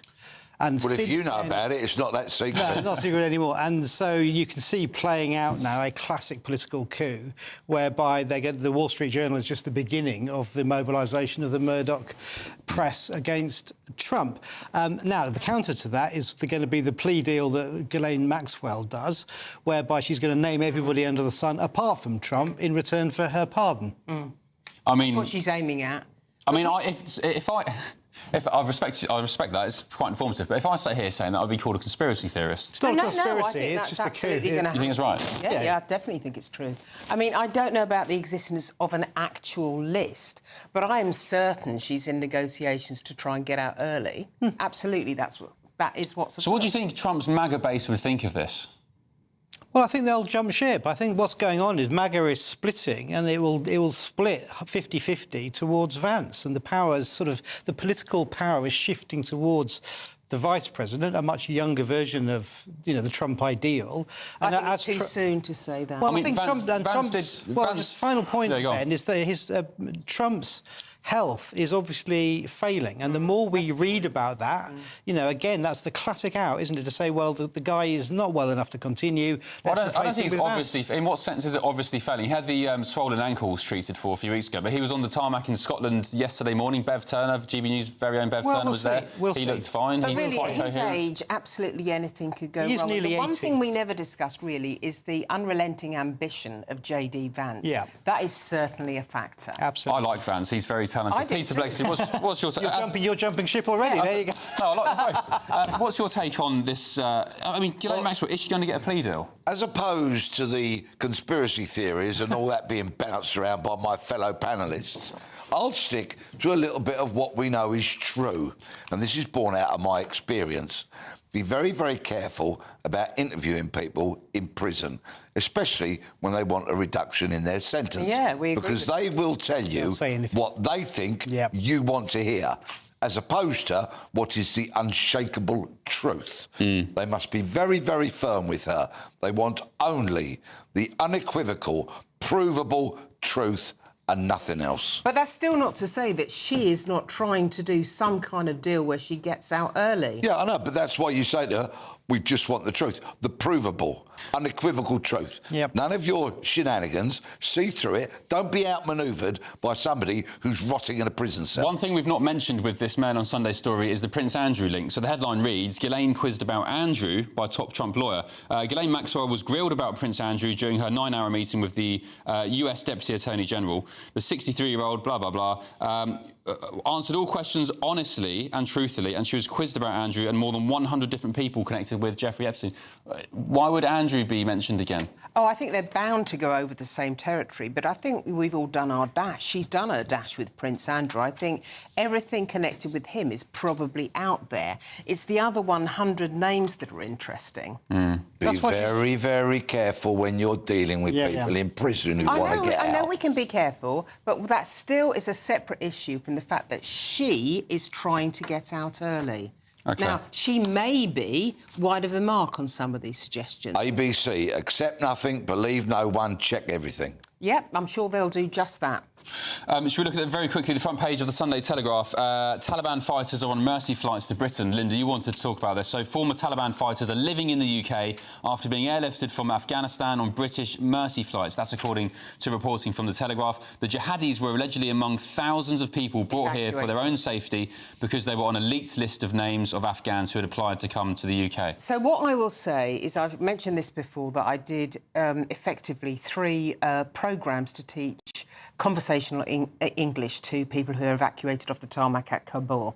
Now, that meant I went to 4 or 5 hotels. I probably met 400 or 500 Afghans. And what I will say is, in all that time, I met 4 interpreters. Not 400, not 40, 4 interpreters. And those are the people that we should have been airlifting out of Afghanistan. But the bulk were not interpreters and were not people that assisted the military. And certainly, I am absolutely positive that people will have been evacuated who are a security risk to this country. I'm certain of it. Paul, so not only are we importing potentially terrorists and murderers via the Channel, we're now airbusing them in from Afghanistan. Well, if this is true... and This is the evacuee, though. This is the evacuation. This is the very terrible decision by the Biden administration to pull out of Afghanistan, which, by the way, was a disaster. And then the evacuation compounded that stupid strategic error.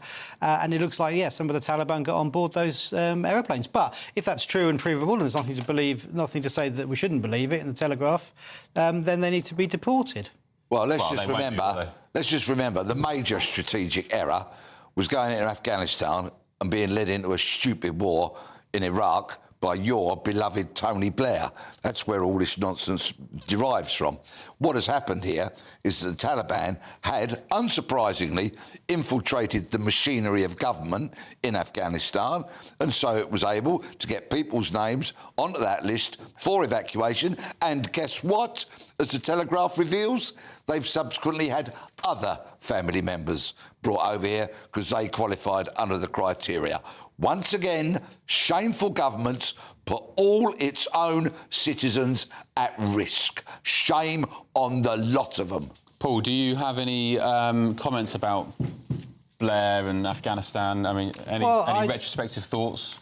In retrospect, I think it was absolutely the right decision to do, to get rid of the Taliban and then not to allow them back, and then to depose Saddam Hussein and his evil sons. And those were decisions I will defend to the end of my days. And how have those decisions both worked out? Please, do tell. Well, do tell, for the benefit of all the dead people from Britain, all those heroes that died. All, the Americans were going to go in regardless. It wouldn't have been an end to the war. It wouldn't be stopped the war, would it? It would have taken place. But, getting rid of Saddam Hussein has made the world a better place. Oh, what? I don't. What utter drivel. But that argument is to say you should have just left Hitler in place and shouldn't have fought him. These dictators, you've got to stand up to them. Saddam Hussein wasn't trumping all over Europe. What we need to be dealing with is the here and now. That's what needs to happen. We need to work out who are these people that could be a security risk. I've been told about several in various parts of West London and close to the area area where I live. There is no point in going back 20 years in history. We need to deal with what the issue is right now, because that's the danger point for us. And who would you like to deal with that? I'd like the military to deal with it, and I'd like the police to deal with it. OK, that's not what you think. GBNews.com/you'll say. I'll just say before we move on, lots of you from Scotland emailing in tonight because of my ventures up north this morning. And your emails are very kind and sweet, and I appreciate them all. I can't go through them all or respond to them all. But Isabella, you've said, Ben, I'm from Scotland. I'm 76. I'm so sorry this happened to you. I'm ashamed. Not everyone in Scotland is like that. Lots are the very opposite, and we love GB News. Thank you, Isabella. I appreciate that. My wife's family are Scottish. They're from Dundee.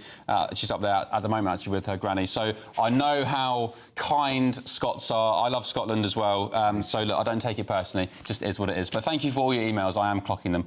Right, coming up, we'll go through more of tomorrow's front pages with Fleet Street legend Andrew Gilligan. This is Ben Leo Tonight, only on GB News.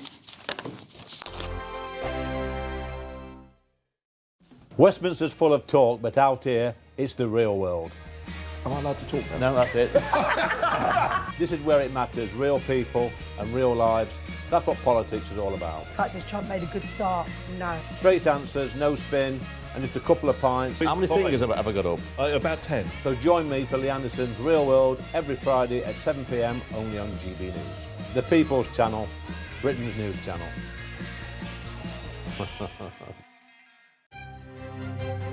GB News Breakfast, every day from 6 a.m.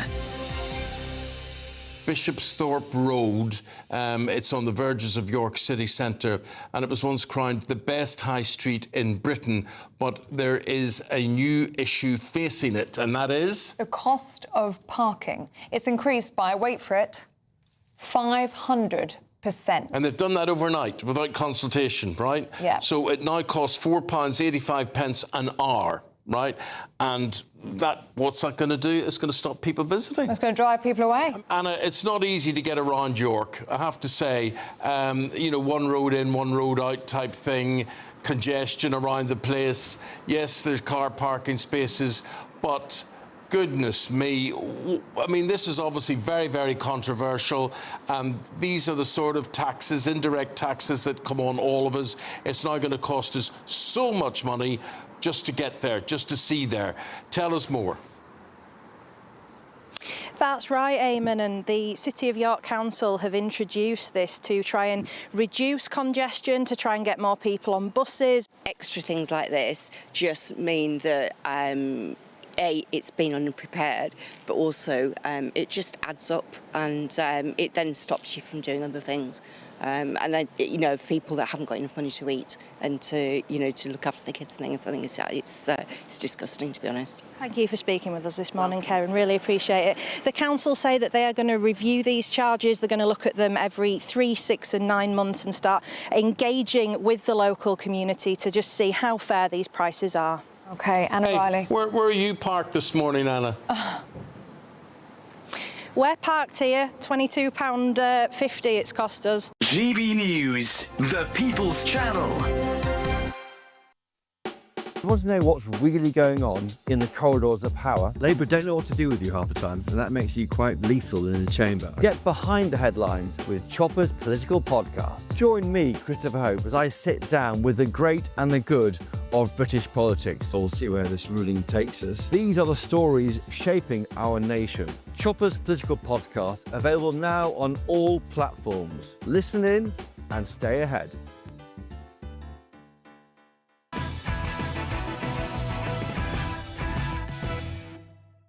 Welcome back to Ben Leo Tonight. Now I'm joined by former senior correspondent at the Sunday Times and former political advisor Andrew Gilligan to go through some of the big stories in tomorrow's papers. Andrew, good evening. Nice to see you. Shall we get stuck into this Sunday Telegraph one? Pretty bombshell, especially for our readers, actually. Our viewers. Not at the Sun anymore. Our viewers. Police unit to monitor anger over migrants. So the Home Office is setting up a new division, a new team, Andrew, to scour social media looking for comments about migrants and migrant hotels. Tell us about this. So they're going to, it seems like a kind of national unit that they're going to take detectives from forces across the country as if they don't have better things to do to, quote, maximise social media intelligence, according to that. And I think, look, I mean, there's an element where it sort of makes sense. You can predict where if there's going to be a riot, some of it will be advertised on social media these days. So that's not totally stupid. But I slightly worry it's going to get into the kind of things that police have been doing already, which is knocking on people's doors for just saying things on social media, which maybe offend against liberal wisdom, but aren't in any way criminal. Well, Chris Philp, the Shadow Home Secretary, has said two-tier Keir can't police the streets, so he's trying to police opinions instead. They're setting up a central team to monitor what you post, what you share, what you think, because deep down they know the public don't buy what they're selling. That's a pretty damning quote, actually. Yeah, Yvette Cooper, the Home Secretary's got a piece in one of the other papers today, the Sunday Times, saying we've got to support the police and we will do crack down on illegal migration the British way by supporting the police. And I'm afraid that that isn't going to work. That the basic problem of the government is it's approaching it from totally the wrong end.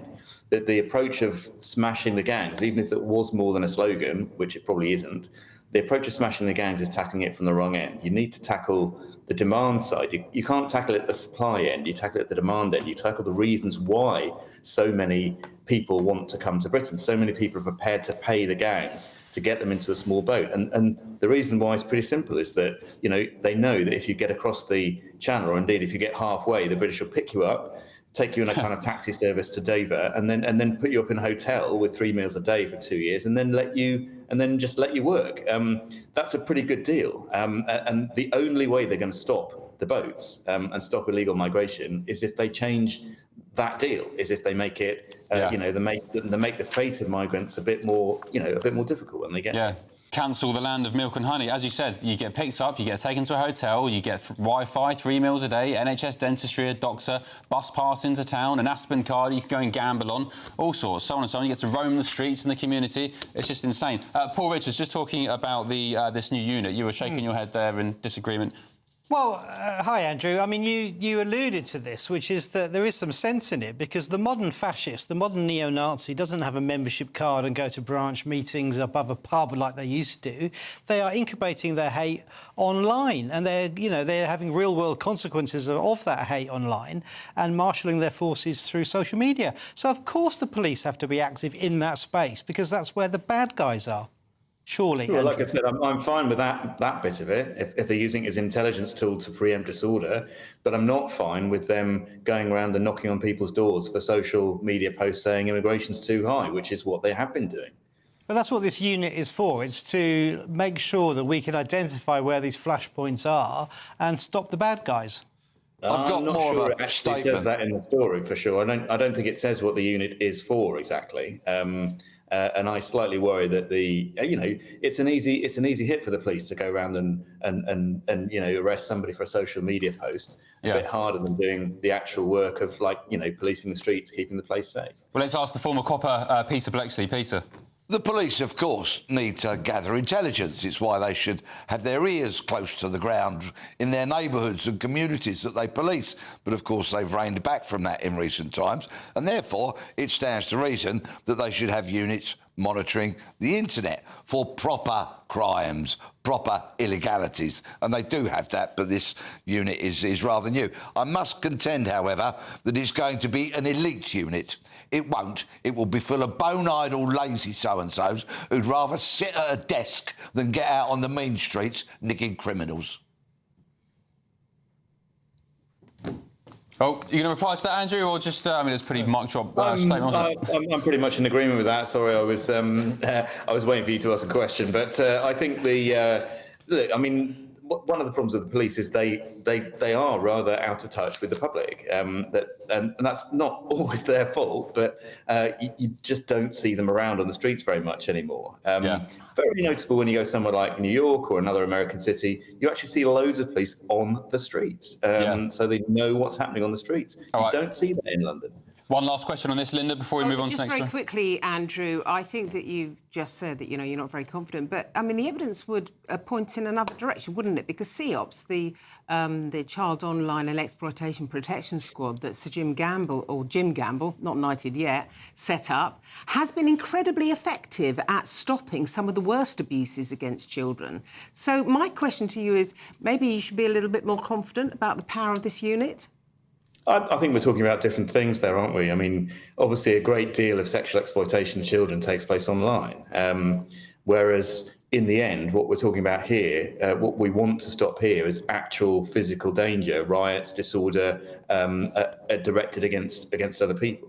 But we're talking about the principle of setting up an elite unit. That's what Like I said, I've got no problem about them using the internet as intelligence gathering tool, but I have a horrible fear it's going to be a bit more than that. They really shouldn't be bothering with any kind of just social media posts unless it's going to lead to actual harm in the real world. Yeah, I agree. OK, Andrew, let's look at the Sunday Times front page. Gaza's suffering must stop.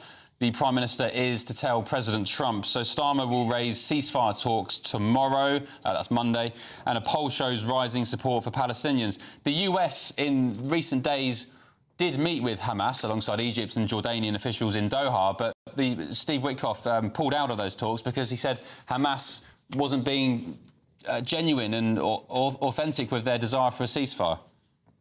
I think, look, what Britain thinks or doesn't think about Gaza is totally irrelevant. And, the only two countries that matter in this are Israel and the United States. And, whatever Starmer says to Trump on Monday, it won't make the slightest bit of difference to what they do. I am pretty worried at some of the pictures coming out. It just, there looks like sort of actual famine, and you see the skeletal pictures of children. Yeah. Very, very hard to defend that. And I do think there's been a bit of a mood shift because of those pictures. But we shouldn't be under any illusions at all. This is just about making us feel a bit better about ourselves. It will not make this, whatever we do will not make the slightest bit of difference to Gaza. What about recognising Palestine as a state? Because, of course, France has done that in recent days, or this week at least. Paris has traditionally always been more sympathetic to Palestine than most other European countries. Shabana Mahmood, for example, amongst other Labour MPs, is pressuring Starmer to recognise Palestine, over 200 MPs actually, to recognise Palestine as a state. Do you think he'll go down that route? And if so, what difference will it make? I think he said he won't at the moment because I think he's worried that it will antagonise Trump when they still haven't finally inked that trade deal of theirs. Maybe once that's out of the way, then we'll see some change on that. But at the moment, no. But again, recognising Palestine won't make the slightest bit of difference to the people of Gaza. It might make some people in Britain feel a bit better about themselves, and it might make a few Muslim voters a bit less angry with Labour. Although I'm not sure actually it makes any difference. I think they're gone anyway. But really, in terms of the only thing that matters, the suffering of the Palestinian people makes absolutely no difference at all. OK, great stuff. Of course, Keir Starmer, infamous for U-turns, so we may get another U-turn yet on recognising Palestine. Andrew, before I let you go, anything else you want to talk about that's caught your eye on the papers? I'm really interested in the polling that does show some people seem to be getting a bit more, worried about the Palestine thing, and I'm a bit, and I'm not completely sure how much, I think an awful lot of people think. Just switch off from it, but I think that's quite interesting. And I think also there's a story in the Sunday Times about doctors doctors warning there might be strikes up until Christmas and beyond. Yes. As someone who had to deal with the doctor strikes when I was in Downing Street under Rishi Sunak, I can tell you these are very unreasonable people to deal with, and it was extremely stupid of the government to try and buy them off with 22% last year because they just came back for more. But then wouldn't the government say if they were here, yeah, but look at the waiting list, they've gone down, we had doctors, that just would have got worse? They're going to go up again now, though, of course. I mean, if you give way to threats, you just get more threats, which is exactly what we found. And also, I guess, emboldens the likes of, paramedics, radiologists, whoever else, nurses, every man and his dog to then demand more pay rises. But why wouldn't you be? And if you can see what this brings the doctors, why wouldn't you try it yourself? So if you were in Downing Street now advising Wes Streeting, what would you tell him? Well, actually, what they're doing is the right approach now, but I think it was extremely stupid to give way to the doctors last year, give them 22% over 2 years, because I think it's put them in a really awkward position. And you know, that's why we resisted settling at that kind of level. We did make an above inflation offer, but much less above inflation than 22%. But we were very conscious of the fact that if we gave the doctors 22%, who are actually reasonably well paid, then everyone else will want the same as well, and the country just can't afford that. Yeah, indeed. Andrew, thank you very much. Really appreciate it. Former senior correspondent at the Sunday Times and the former political advisor, Andrew Gilligan. Catch up soon, Andrew. Have a good weekend. Yeah, a great story. We'll talk about this after the break, Paul. Patients must brace for 6 months of snowballing industrial action as the head of the NHS has said relations are disintegrating between ministers and union leaders. Did Wes Streeting, did the government make a severe mistake handing them that massive pay rise? Back in just a tick with that and more front pages, including, we'll take a look at England women's final tomorrow against Spain. Back in a tick. Hello there. A very good evening to you. This is your GB News weather update provided by the Met Office. A lucky few of us did manage to see the sunshine breaking through during today, and even as we head into this evening, today's cloud is gradually pushing eastwards, and so any lingering showers across southeast England will ease off as we head into the night. We are though going to see further rain pushing into western Scotland and parts of Northern Ireland during the early hours of Sunday morning. It will be a mild night for many of us though. Temperatures in towns and cities comfortably holding up in double digits. A few rural spots may drop into single figures, particularly across England and Wales, where there are some clearer skies around. It is though going to be a wet and breezy start to this second half of the weekend for western Scotland. The rain could be locally heavy and persistent for a time. It will move eastwards throughout the day, breaking up into showers with the odd rumble of thunder possible. A scattering of showers also developing for Northern Ireland, and I can't rule out some showers as well across England and Wales. Here though, there will be more drier interludes in between those showers to try and make the most of. But the cloud will be building, and so generally, even if you manage to avoid the rain, there will be quite a lot of grey skies around in general. Underneath that cloud, temperatures will be held back a touch more compared to the values we've seen today, but generally around 18 to 23 degrees Celsius, and that is around average for this point in the year. As we move into Monday, an area of high pressure is going to build its way in from the Atlantic a bit more confidently across the UK, and so that should provide more settled conditions overall. Again, I can't rule out the odd shower just propping up at times during the day, but there should be a decent amount of fine and dry weather around with some bright and sunny spells developing, and it will feel pleasantly warm in that sunshine as well with light winds. As we head throughout the week though, there is the ongoing chance of showers in general, but generally no prolonged rainfall for our gardens and allotments. Enjoy the rest of your evening. Bye-bye.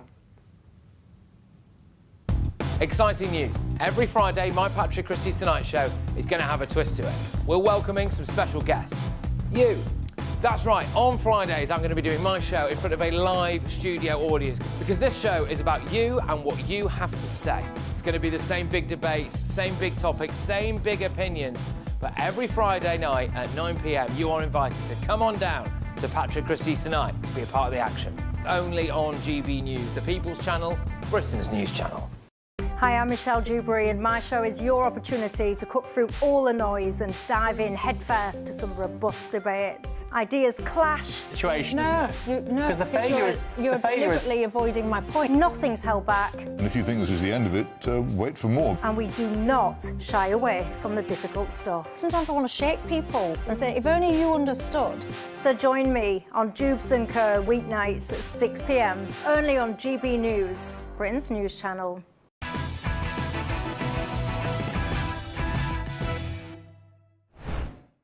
Welcome back to Ben Leo tonight, only on GB News. More front pages have just dropped. Let's look at the Sunday Times story here, which Paul wants to talk about. As a former special advisor, Paul, at the Department for Health, we briefly touched on it with Andrew Gilligan there, the former Downing Street advisor and Sunday Times reporter. Patients warned to prepare for strikes up to Christmas and beyond. So patients must brace for 6 months of snowballing industrial action. The head of the NHS has said as relations disintegrate between ministers and union leaders. Paul, has Wes Streeting made a gaffe here by initially handing junior doctors, or resident doctors as they're now known, that massive pay rise? Have they opened the floodgates? Well, the thing to understand about the BMA is that it is one of the most powerful trade unions in this country. It's the equivalent of the NUM in the 1970s. It's not a sort of benign organisation, a professional association. It's a tough union. And the nature of trade unionism is that if you give them something, they'll come back and say, we want twice as much, which is exactly what's happening now. So I think, the question was it wrong to give them the pay rise initially? Probably not. But it is absolutely right now for Wes Streeting and his colleagues to face this down, because the public are with the government on this. These particular doctors are a minority within the BMA, and they are going to endanger patients' safety. We've already seen that. So the public and the government have to be as one and face this threat down. They have to face this down, absolutely, at this point. If you look at not just the wide tide of public opinion, but when you read people like Robert Winston and Carol Sikora, and they have both, as I understand it, both left the BMA because of the change that you have just outlined, Paul. The fact of the matter is, they believe doctors shouldn't strike, and actually, I believe doctors shouldn't strike. Excuse me for being naive. Why wasn't there a clause when this pay rise was given saying, OK, here's your pay rise, don't come back for 5 years or 10 years or whatever Because they'll come back anyway. That's what Paul's saying. I mean, it was also alongside a series of, reforms and modernisations of the services and the way they work. But, I mean, you can't have the increased investment of this style without having the reform as well, because, as we know, the NHS is a very unproductive organisation. One other interesting thing, I'll just finish this quickly, but we do believe that between a half and a third of senior consultants will resign by 2035. Now, we have to do something profound and constructive about the pipeline that exists that gets resident doctors in. Otherwise, we are going to be scuppered in decades to come, and that's just as serious. Peter, do you have any sympathy to resident doctors? Operating theatres fell silent yesterday on the first day of this industrial action. In all probability, somebody who's watching or listening to this show right now who had their operation cancelled, delayed, more pain, more hurt. Also, 5 coroners have ruled in recent months that deaths were directly attributable to the previous doctors' strike. They've got blood on their hands, they should be at work, and they should not be allowed to strike. I was going to say, do you think they should be banned from striking as per coppers? Like the police, Yeah. Paul, just lastly on this, before we move on, Keir Starmer wrote in the Times yesterday or the day before, saying that, directly appealing to doctors, bypassing the BMA and saying, look, if you refuse to go into work today, you are opening the door to people such as Nigel Farage, who want to, I mean, he claimed dramatically reform the NHS. I don't quite agree with that. But he was saying, if you want to protect the NHS in its current form, do not strike today. Well, that's a pivot onto the politics, but I just think that you need to appeal to doctors on the basis of their oath, which is to do no harm. Yeah. All right, let's look at the Sunday Mirror, because tomorrow, of course, is the England Women's Euros final against Spain. Peter Blexley's got his St George's flag tie in tribute to that. Peter, you're a massive fan of women's football, and you were saying in the break that any criticism of women's football is just misogynistic. No, I said there's a lot of misogynistic nonsense that goes on like about the women's What are some of the accusations thrown at women? Well, the stuff about penalties, for example. Now, let me tell you, I've been watching football all my life. I go every week watching the men's game. Yeah. And I thoroughly enjoy the women's. 30, 40 years ago, when men took penalties, generally speaking, they ran up to it and larruped it, right? They chose their spot, didn't change their mind, and they larruped it, right? If you look at the women taking their penalties the other night, OK, they focus on the ball. What they haven't yet mastered is the art of seeing which way the goalkeeper commits and then sending it the opposite way. But men have only mastered that in the last 10 years but or so. That's quite a niche thing to pick on. I know, but it's an example, right? Yeah. So they're all lambasting women over penalties. Men that don't know nothing about football are lambasting the women. What do you make about the game's developing, and it's terrific, and I wish them all the very best. I'm delighted to see Michelle Aguiman on the front of the Observer. She's got searing pace, has made a huge contribution when she's come on in both of those occasions. Yeah. Chloe Kelly is a QPR fan, so we all love Chloe. But my favourite player is Kira Walsh. I don't like the club she plays for, that's another thing. Who does she play for? She sits in front of the back. I'm a QPR fan. She plays for that lot in SW6, right? She sits in front of the back four. She makes England tick. Gets it, gives it, gets it, gives it. She's tremendous. You should go and work on... I was going to say sports broadcasting, but I'll keep my mouth shut. You should go into sports broadcasting. Linda, are you a fan of women's football? Do you get any of the criticism, for example, the standard of goalkeeping or just the general standard of the game? Not really. No. I mean, it's like when I go to Wimbledon, I like watching women's tennis just as much as I like watching men's tennis. And I've listened to so much criticism over decades about that, and I've paid no attention to any of it. I wouldn't say I was a particular football fan, but I think when our girls have got this far, repeatedly got this far. When the men's team is failing, I think we ought to be out there, you know, cheering them on. Why don't you think there is... I mean, if it was a men's final tomorrow, the fanfare would be insane. You'd hear about it, the supermarkets would have deals on. Why isn't the women have already made huge strides. If you look back in history... They have, yeah. To some of the archive footage of what those women had to go through, even to get this far. It's extraordinary that they were able to withstand a level of misogyny. And if the men were in a final tomorrow, they lose. The men? Well, they wouldn't be in the final tomorrow, would they? Let's face it, you know. There you go. Well, they got to the Euros final last time. Exactly. They got the semis of the World Cup. Anyway, let us know what you think. GBNews.com/you'll say good luck to England ladies tomorrow against Spain. Vamos. Coming up, weekend fails, our part of the week where we pick something that's happened which we think is an epic fail, and we'll share with you all the details. Ben Leo tonight, only on GB News.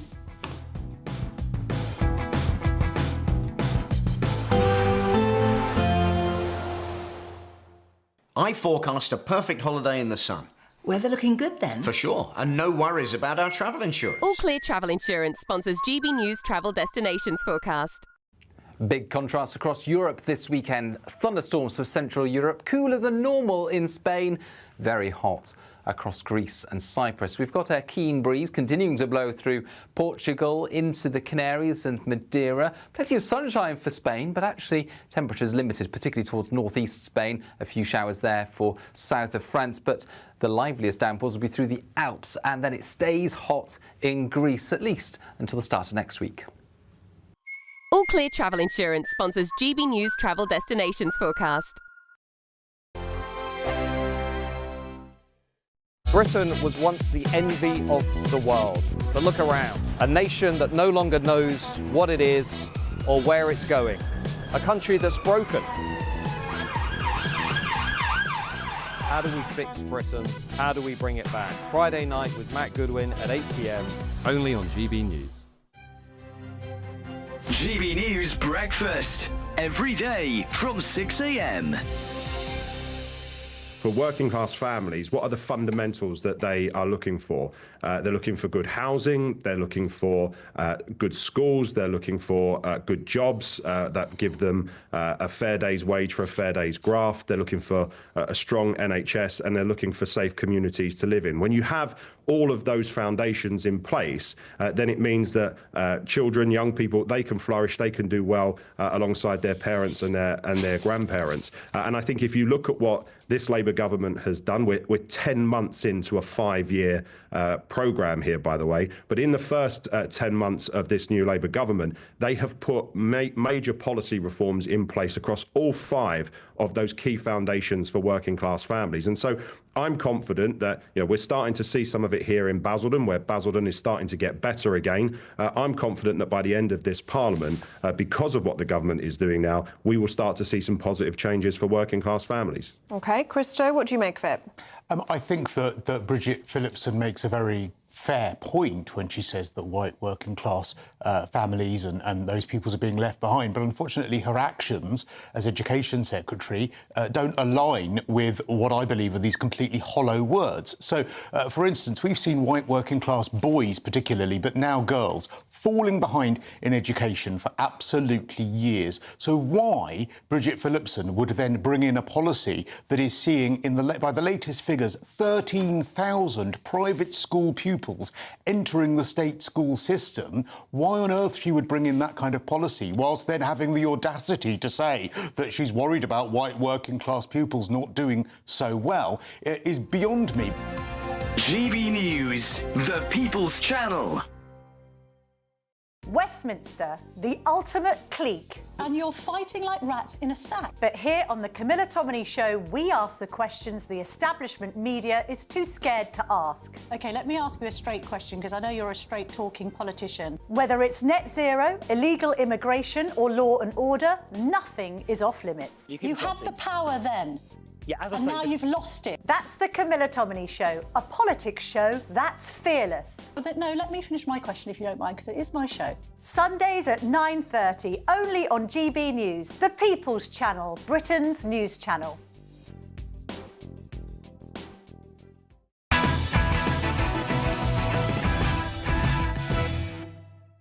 Welcome back to Ben Leo Tonight. Time now for big weekend fails, and this is mine. Let's take a look. Cannot bear to think that my people are doing exactly the same thing to another nation. And the nation that they're doing it to, the Palestinian nation, was not responsible for the Holocaust, had nothing to do with it. That was a purely European pleasure. And so my heart is broken, and I think the terrible thing I have to face is that Hitler won. He changed us. He made us like him. OK, so that's Jewish actress Miriam Margolyes, who's basically saying that Hitler won because Jews are behaving like Nazis. Anybody want to comment on that? Well, that is a view that is so unrepresentative of British Jewry. You know, most Jewish people in this country identify as Zionist, and she's not one of them, and that's why she says that's really, really quite unpleasant and distasteful things. Okay. I wonder if her meds have run out. Just a thought. Maybe. Let's move on. Paul, this is yours. Let's talk over this. You lead us into it, shall you? Well, I mean, you know, the risk of sounding unpopular, my fail is Elvis Presley, but not Elvis, the actual king himself, rather this rather dismal attempt to recreate him on sort of on stage. And I think people have turned up to this thinking it's going to be like that ABBA thing that's going on, where it's 3D holograms. What is it?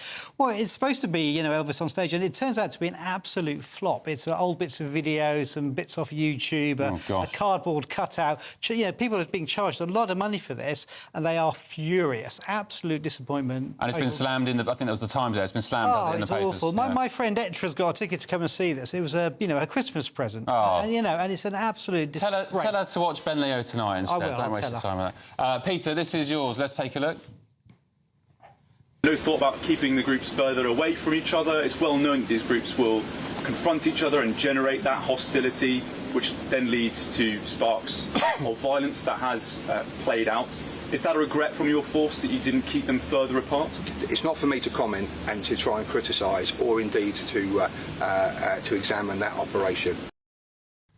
Peter, what's that? That was Charlie Peters there asking a question of who? Explain. Ben Julian Harrington, known as BJ to his mates, Chief Constable of Essex Police. He's got a Queen's Police medal, that bloke, right? OK, he is actually, not only is he the Chief Constable, he is the national lead for public order and policing operations. And in answer to that question from Charlie, he said, no, it's not for us to criticise, examine or otherwise comment on a police operation run by his police service, which has caused a load of disharmony. Of course it's his job. It's exactly what he should be doing. That's the kind of gutless people who will not accept responsibility, who cannot speak properly when they verge off script, and that runs a police service. Yeah, I'll have to say, it was a pretty low-grade press conference. How can you not comment? You run the gaff, you run operations. How can you not want to possibly comment? Insane. Linda, yeah, it's gone. Fear not, he'll probably get knighted in a couple of years' time. Probably. Linda, this is yours. Talk us through these pictures. So I was alerted to this early in the week, and this is the Save Our Lands and River campaign, which is being launched in what was my neck of the river in Teddington, by a group of friends, including Stuart Higgins, the former editor of The Sun and the owner of a riverside restaurant, the lovely Barbara Spain. And they're really concerned because of Thames Water, and this is a massive fail on their part.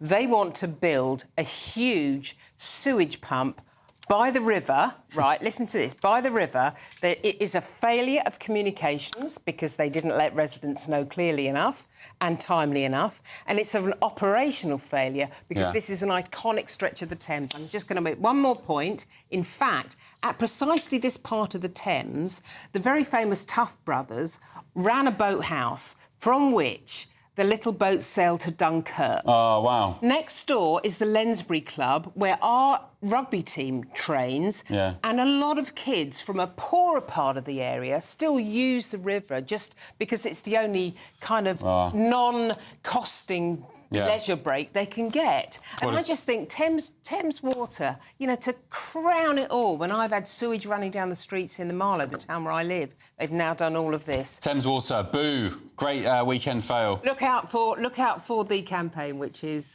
next Tuesday at 6:30 p.m. Riverside.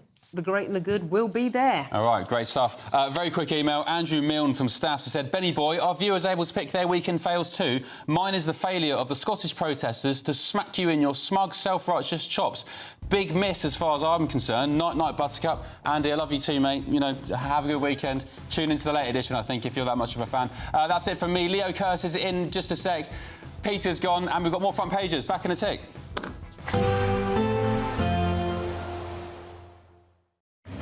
Even though we'll see a cloudy start, it'll be a bright outlook for the rest of the day. Boxed Solar, sponsors of weather on GB News. Hello there, a very good evening to you. This is your GB News weather update provided by the Met Office. A lucky few of us did manage to see the sunshine breaking through during today, and even as we head into this evening, today's cloud is gradually pushing eastwards, and so any lingering showers across southeast England will ease off as we head into the night. We are though going to see further rain pushing into western Scotland and parts of Northern Ireland during the early hours of Sunday morning. It will be a mild night for many of us though, temperatures in towns and cities comfortably holding up in double digits. A few rural spots may drop into single figures, particularly across England and Wales, where there are some clearer skies around. It is though going to be a wet and breezy start to this second half of the weekend for western Scotland. The rain could be locally heavy and persistent for a time. It will move eastwards throughout the day, breaking up into showers with the odd rumble of thunder possible. A scattering of showers also developing for Northern Ireland, and I can't rule out some showers as well across England and Wales. Here though, there will be more drier interludes in between those showers to try and make the most of. But the cloud will be building, and so generally, even if you manage to avoid the rain, there will be quite a lot of grey skies around in general. Underneath that cloud, temperatures will be held back a touch more compared to the values we've seen today, but generally around 18 to 23 degrees Celsius, and that is around average for this point in the year. As we move into Monday, an area of high pressure is going to build its way in from the Atlantic a bit more confidently across the UK, and so that should provide more settled conditions overall. Again, I can't rule out the odd shower just propping up at times during the day, but there should be a decent amount of fine and dry weather around with some bright and sunny spells developing, and it will feel pleasantly warm in that sunshine as well with light winds. As we head throughout the week though, there is the ongoing chance of showers in general, but generally no prolonged rainfall for our gardens and allotments. Enjoy the rest of your evening. Bye-bye. Even though we'll see a cloudy start, it'll be a bright outlook for the rest of the day. Boxed Solar, sponsors of weather on GB News. It's the final week to see how you can win big, as there's an incredible £54,321 in tax-free cash to be won. What would you spend it on? The holiday of a lifetime? Or just sit back, relax and remove some of those day-to-day financial stresses? Lines close on the 1st of August, so make sure you don't miss out. For another chance to win, text cash to 63225. One entry costs £2.50 plus one standard network rate message, or text bonus to 63225. 5 entries cost £5 plus one standard network rate message. Go to gbnews.com/win. Entries start at £2.50. Call 0903 686 3232. Calls cost £2.50 plus your network access charge. Or post your name and number to GB14 PO Box 8690 Derby DE1 9TT. UK only. Entrance must be 18 or over. Lines close at 4 p.m. on the 1st of August. Please check the closing time if listening or watching on demand. Good luck. Westminster's full of talk, but out here, it's the real world. Am I allowed to talk now? No, that's it. This is where it matters, real people and real lives. That's what politics is all about. In fact, has Trump made a good start? No. Straight answers, no spin, and just a couple of pints. How many fingers have I got up? About 10. So join me for Lee Anderson's Real World every Friday at 7 p.m. only on GB News. The People's Channel, Britain's news channel.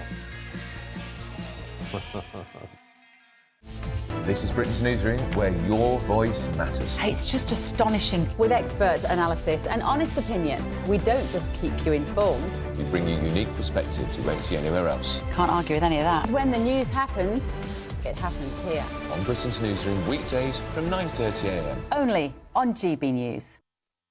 You want to know what's really going on in the corridors of power? Labour don't know what to do with you half the time, and that makes you quite lethal in the chamber. Get behind the headlines with Chopper's Political Podcast. Join me, Christopher Hope, as I sit down with the great and the good of British politics. We'll see where this ruling takes us. These are the stories shaping our nation. Chopper's Political Podcast, available now on all platforms. Listen in and stay ahead.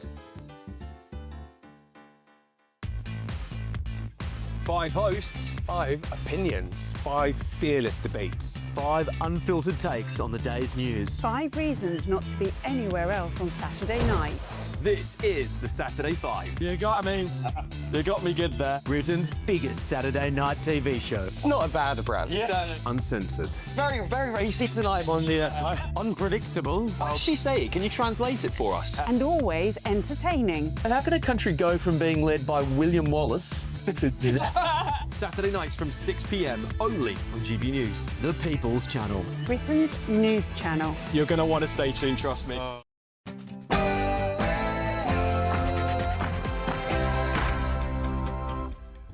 Very good evening, it's 11 p.m. I'm Ben Leo, and this is Ben Leo's Tonight Late Edition. And hallelujah, a raft of global crises have sent Gen Z flocking to church, with spiritual leaders revealing that younger generations are seeking deeper meaning in life, aren't we all? Elsewhere, is Big Brother watching you? An astonishing story on the front page of The Telegraph. Police units, get this, have been assigned to monitor anger on social media, your comments over migrant hotels, and I would love reconciliation with my family. I don't know how much longer my father has. Oh, boo-hoo. 2 big royal exclusives in the Daily Mail, including Prince Harry's peace offering to the King. I like your Prime Minister. He's slightly more liberal than I am, as you probably